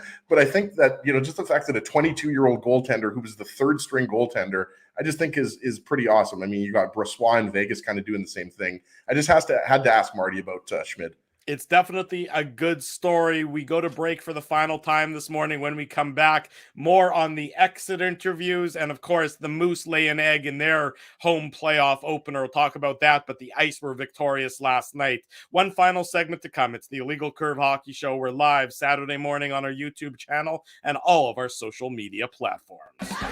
Keeping Winnipeg laughing for over 30 years. Rumors, Canada's longest-running comedy club, bringing you the biggest laughs from the best comedians on the planet. Jerry Seinfeld, Chris Rock, Jon Stewart, Dennis Miller, Brad Garrett, the greats, and all the up-and-comers too. When was the last time you laughed out loud? Make it a great night out with friends, or book your office or birthday party. Even a fundraising event at Rumors. Get all the details and dates on upcoming shows at rumorscomedyclub.com. Hi, Ez. A strange question for you. But why are you lying on the ground being crushed by a piano? Well, Drew, I definitely tried to carry this baby grand piano down the stairs by myself, and somehow I failed miserably. Right. Yeah, I'm sorry. That was a silly question on my part. My apologies. Would you like me to call Rolly's Transfer Moving and Storage to help you move the piano? They are the most experienced piano moving company in Winnipeg, after all. Yes, please call Rolly's and hurry. This piano is very, very heavy. Rolly's Transfer Moving and Storage offers stress-free residential moving services while taking great care of your personal belongings, including your piano. At Rolly's, no job is too big or too small. For more information, visit rollys.com. Hi, it's Drew from Illegal Curve here. Selling your home can be stressful, but it wasn't for me. Thanks to my friends at Zappia Group Realty, they made the process so easy. My home sold within 48 hours and with multiple offers. Zappia Group Realty took care of everything with their exquisite customer service and attention to detail. If you want to sell your home for more in less time, get started by talking to Frank and Mauro Zappia of Zappia Group Realty. Online at zappiagroup.com. Hey, Drew. Ezzy, whoa, what a smile! Yeah, I got my crowns done at Linden Market Dental Center, and they whiten my teeth. I see. They're so bright that every time I smile, they go, "We have hockey tonight. Do you have a mouth guard to protect those pearly whites?" "I sure do." Whoa, they even ting through the mouth guard. Linden Market Dental Center covers all your dental needs, from restorative to cosmetic dentistry, and will fit you with a sports guard for that active lifestyle. 877 Waverly. See lindenmarketdental.com.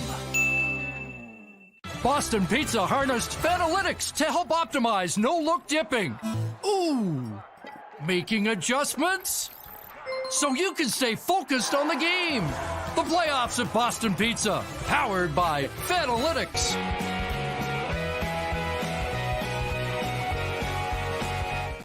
Welcome back to the Illegal Curve Hockey Show Saturday morning. We're live on our YouTube channel. In case you missed any of the program, the immediate replay will be available, of course, on YouTube, and the podcast will be available shortly thereafter. While you're at it, smash the like button on the YouTube channel, subscribe to the channel, subscribe to the podcast, leave us feedback, particularly on our iTunes page. We always love to hear what you good folks have to say. I just got a text from my dad, aka Professor John Ginsburg, aka Grandpa, saying great show today, especially Marty Biron, who I've always loved. So, I mean, I echo what my dad said. We've had Marty. I mean, how many times would you say we've had Marty on, Drew? Like maybe 50 times. Like, honestly, I'm not joking. He's probably been, one of our most frequent guests over the years. He always brings it.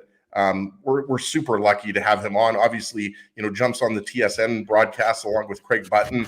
Dave mentioned Frankie Corrado and others, but just had to ask him about Akira Schmid because I think he's been one of the best stories so far in the playoffs. You've mentioned that a few times now. I think are you getting some sort of do you own stock in Akira Schmid or something? Do you get like a bonus every time you mention his name? No, I just own stock in being a Devils fan. Okay, fair enough. I can accept that. All the media availabilities will be available on illegalcurve.com throughout the day. My understanding, Nate Schmidt, Brendan Dillon speaking now. We missed Adam Lowry and Mason Appleton, courtesy of our buddy Scott Billick. Are they bringing back like Andrew Ladd? Like how many Jets players are going to speak today? I don't think Dave can keep up with this pace. Dave is a machine. He can definitely keep up with the pace. I don't have any doubts about that whatsoever. Adam Lowry says that he doesn't feel that Rick Bowness's post-game comments were necessarily accurate. He says that he will talk to Rick Bowness and see where those comments are coming from. Adam Lowry didn't think communication was an issue with Rick Bowness, but said if Bowness has felt this way since January, they could have approached it differently. So, I mean, it continues this theme of the coach. I'm sure that Rick Bowness feels as though he was expressing one thing, but it sounds like the players weren't hearing that one thing and maybe we're hearing something completely different. So at some point in time over the last 3-4 months, the train has been derailed, and if everybody was pulling in the same direction for a while, they certainly stopped pulling together and instead seem to be opposing forces. And that is something that certainly is an issue for this Winnipeg Jets team going forward, Dave. Yeah, no, they're going to have to figure out how everyone can get on the same page because you're right, Drew. But I mean, the problem is how many times have we heard that? Well, I don't necessarily agree with that. I don't necessarily agree with that. How many coaches does this group get to say, well, it's not really something. It's like, okay, well, Paul Maurice, fine. Dave Lowry, fine. Now it's Rick Bowness, fine. And don't get me wrong, longevity doesn't equate to having all the answers. Just because you've managed to survive doesn't make you infallible. So Then what are we after 14 years, Dave? We're the cockroach that's we're the exception to the rule, Ezzy. But yeah, we're definitely a bit of an anomaly, I would suspect. But I mean, look, I just think that the group. We often say you can't trade the entire team, but you can make some changes substantively with some small precision moves. And I think that's what this is going to require. It's not going to require blowing it all up and getting rid of absolutely everyone because it's not realistic. You just don't do that. You're not, again, you need players. Ultimately you need bodies. You don't just, and Drew mentioned this and it's true. It's a business. Who wants to spend $300 for an evening to watch essentially a glorified AHL club? Mm-hmm. And that's part of the reality of this environment. So it's not as simple. It's not, so Kevin Cheveldayoff, when he says it's not fantasy hockey, he's not wrong. There are a lot of factors that come into play when you're evaluating how you're going to move forward. Now the fan base wants fantasy hockey, but he might be living in a fantasy if he thinks the Jets are 1 or 2 pieces away from winning the Stanley Cup. And that's what I mentioned during the first hour, Dave. That to me is the most dangerous thing that, Drew has mentioned this. I'll give Drew credit. So many times he has said this, you do not want to be a team that gets knocked out in the first round every year. Well, what have the Jets been? They've been a team that gets knocked out in the first round every year, with the exception, I guess, of the bubble when that was the second round. But okay, so they got to the second round but got swept. Essentially, you were knocked out in the first round, really, if you think about it, right?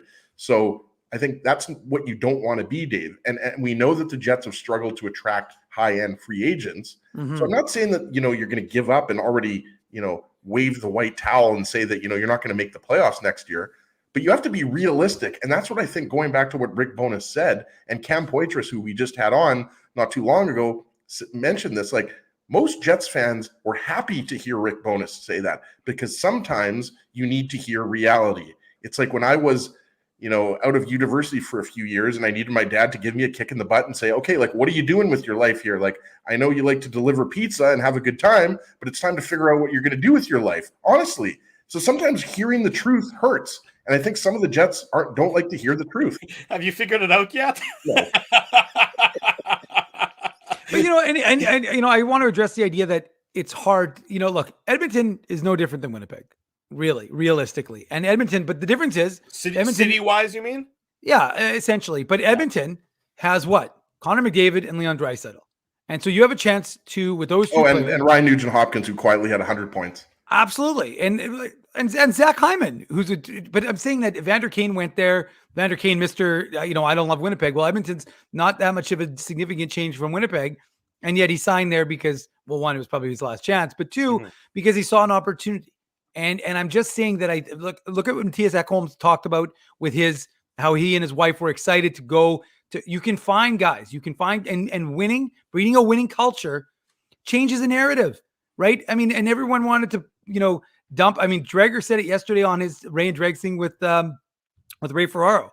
I mean, these guys all signed here. All these American guys and European guys signed in Winnipeg long-term because they believed in the system. So you can, and eventually, again, we know it's kind of like the city grows on you and you can find things. And if you're a guy like Dustin Bufflin or Kyle Connor and you like, or say Connor Hellebuyck, sorry, and you like the outside, there's lots of things to do outdoors, even when it's minus 30 out. So it's not as if it's not an impossibility, but you have to have the vision and you have to have not the appearance of chaos, which is right now what this organization is trading in. And I think that's the biggest concern. So you can say, oh, people don't want to come to Winnipeg. Well, first of all, and we've talked about this, but I'll just say it again. Not everybody in the NHL has a no trade clause. So we're talking about the minority. And ultimately, at the end of the day, if a Timo Meier doesn't want to come to Winnipeg, well, that's fine. But there are other guys. You can win with guys who don't have no trade clause, no movement clause. Also, sorry, Dave, Spency's right. Like, guys also like getting paid millions of dollars. So, I mean, I think Nino Niederreiter is happy to make $4 million in Winnipeg next year. Yeah, and I guess what I'm saying. So do I think it's more of a difficulty to sign someone in Winnipeg than there would be in Anaheim? For sure. I'm not again, as he says, the truth sometimes hurts. That is the reality of being able to be. Think about how much nicer it's been. Just right now, and it's still obviously it hasn't been great. Walking to the rink without a jacket, without being freezing, without the wind hitting you in the face. But ultimately, this is a market that cares. You get, as you just said, as he paid millions of dollars. And if you can be on a team that can win a championship, then who gives a shit about everything else? Because you can always take vacations with your millions of dollars and go to the Bahamas like Drew does, or you can go and buy yourself a fancy car. TJ there too. Exactly. So it's not a problem in that regard. But I just think that it's all about the culture. It's about building a culture of winning. And when the Jets were winning, nobody was really talking about Winnipeg being a hard place to go because you're signing your guys. That's just the thing. When Winnipeg was in first place in the Central, how many people were talking about how nobody wants to come to Winnipeg? Nobody wants to go. That's such a tired narrative. Nobody wants to go. You can't compare Winnipeg to Vegas, or you can't compare Winnipeg to Florida where there's no state taxes. Like, I'm tired of hearing that crap. Nobody wants to go to dysfunction. That's what it boils down to. Nobody wants to go to dysfunction, no matter where that dysfunction is located. Now, when that dysfunction is located in Winnipeg, and I think that's a word you can use right now with and feel confident using it, nobody is going to go there, in addition to all the other weather-related, Canadian-related challenges that it experiences. You want to build a culture, you want to build an organization, people will go to that one if it is the right culture and the right organization. But these guys around the NHL know, because players talk like nobody's business. And it's high school. It is Kids High School, they know what is a good organization right now, and they know what's not a great organization. And right now, the Winnipeg Jets definitely fall into the category of an organization that you wouldn't necessarily run to when you have options at your disposal. And I think a lot of that has to do, though, with the lack of vision, as you talked about after the Game 5 loss, right? Like, I think that has more to do with it, as opposed to look at 2017, 2018. I think, like, when Paul Stastny, waived his no move clause to come here. Like, Dave's right. Like, why did people want to go to Detroit? In addition to the fact that Detroit is a great town, great people, it's because the Red Wings won year after year, Stanley Cups, playoffs year after year. Stevie Yzerman, Kenny Holland. That's why people want to go there, right? Because you of the culture. And I'm not saying that the Jets have had a bad culture for 12 years, but certainly the last 2 or 3 years, there have been some issues in that dressing room. No question about it. Final word on this morning's program goes to Mr. Minuk. Put on your antlers. It's time for the Minuk Moose Minute on the Illegal Curve Hockey Show. Minuk. I didn't know why I was getting the last word. I thought we were just going to wrap it all up, especially like the Moose. They seem to wrap it all up fairly quickly in yesterday's first playoff game. Bit of a gap in between the end of the regular season, 12 days to be precise, and game 1 of the playoffs yesterday. Of course, as everyone knows, the Jets had Arvid Holm and Oskari Salminen up with them, and they flew back. I think they landed around 3:30, 4 o'clock. So Arvid Holm was the backup to Evan Cormier, who has been practicing with the Jets. He played with the Moose, played a couple of games. He was signed, of course, by the Jets. My assumption was actually that he was going to be the third goaltender, but the Moose decided to send Oskari Salminen and get him some practice up with the big club and give Evan Cormier, who was very good, 8-3-3 last year and would have probably replaced Mikhail Burden had he not got injured prior to the playoffs getting started against Milwaukee Admirals. But he didn't. But yesterday he did get the start against those same Milwaukee Admirals, although as he would call them, they're basically the Nashville Predators or Nashville Admirals, because 90% of that team has NHL experience and a lot of their guys were up with the Nashville Predators. So if you watch the Jets Predators game, you might have felt that same way watching last night's game. The Jets chose not to, as far as I know, and until they've changed their minds. And I don't know if it's because of injury or for whatever reason. I think the player has some say. Actually, Johnson Fjällby, who was eligible, he was not reassigned. So we'll see. Maybe Kevin Cheveldayoff will have a word on that. But the two goaltenders were. So right now there's a lot of goaltenders down with the Moose. But ultimately, Evan Cormier didn't have a great start. Some of the goals were good. I mean, the gap. The power play goal, Zach Sanford, former Jets 2.0 legend. Zach Sanford, he got the second goal of the game for Milwaukee, who has an excellent power play. And then they scored a third goal on their 7th shot, and that was all for Evan Cormier. And then Arvid Holm came in. He made a couple of nice saves to start, but then he had the 5th and 6th goals against were what I would classify as stinkers. And it was 6. Basically, a game was almost over. Jansen Harkins actually brought the Moose within 2.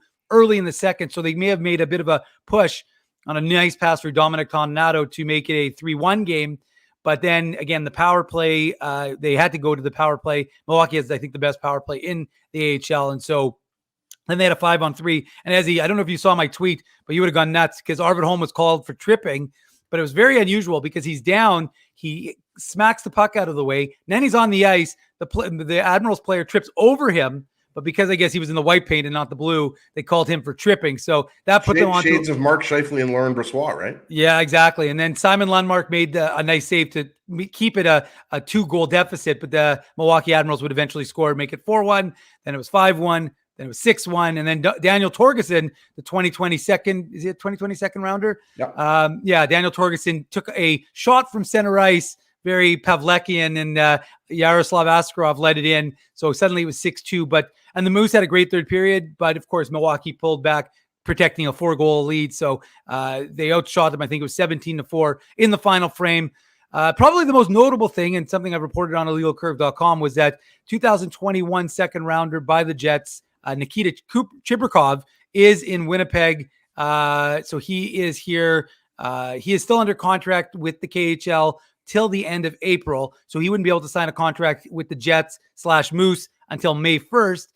He hasn't played in a while, so I'm not anticipating that he's going to play any games necessarily with the Manitoba Moose. I suspect you're more likely to see Danny Zhilkin play a game, the 2021 third rounder, than you would to see Chibrikov. But good to see that he's here in Winnipeg. I suspect he'll spend his summer here training and then get an opportunity to do some damage, whether it's with the Moose or the Jets next year. To start his time here in North America. So that was probably the biggest nugget from yesterday, was that you can only find on a little site called illegalcurve.com was that Nikita Chibrikov is here in Winnipeg.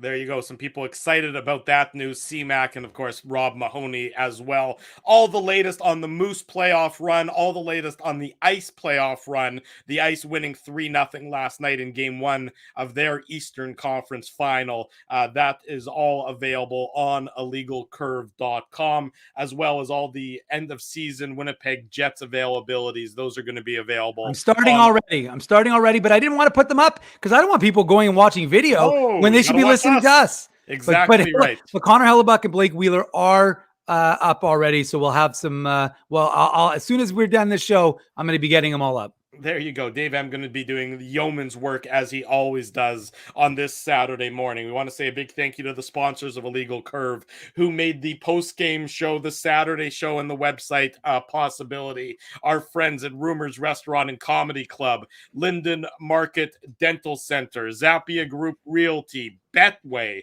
Tough Duck, Boston Pizza, Seagram's, Rolly's Transfer, Grid Park, and The Keg support these fine businesses because of their continued support of Illegal Curve Hockey. We'll be back next Saturday at 9 a.m. We might pop up during the week if events warrant it, so stay tuned. Pop-up show? We'll see. Stay tuned. Keep it locked to all of our social media channels for news about that. The website, that is your destination, of course, illegalcurve.com. They are, we keep you abreast of everything going on with the Winnipeg Jets. We'll do that all day today and all week and weekend long.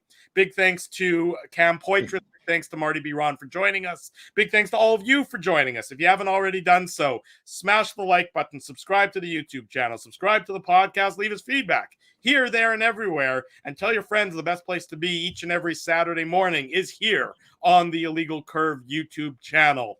For Dave Minuk, for Ezra Ginsburg, I'm your host, Drew Mindell. Thanks for joining us. Have a great weekend. If it's Saturday, it's the Illegal Curve Hockey Show, live on YouTube and all of our social media platforms.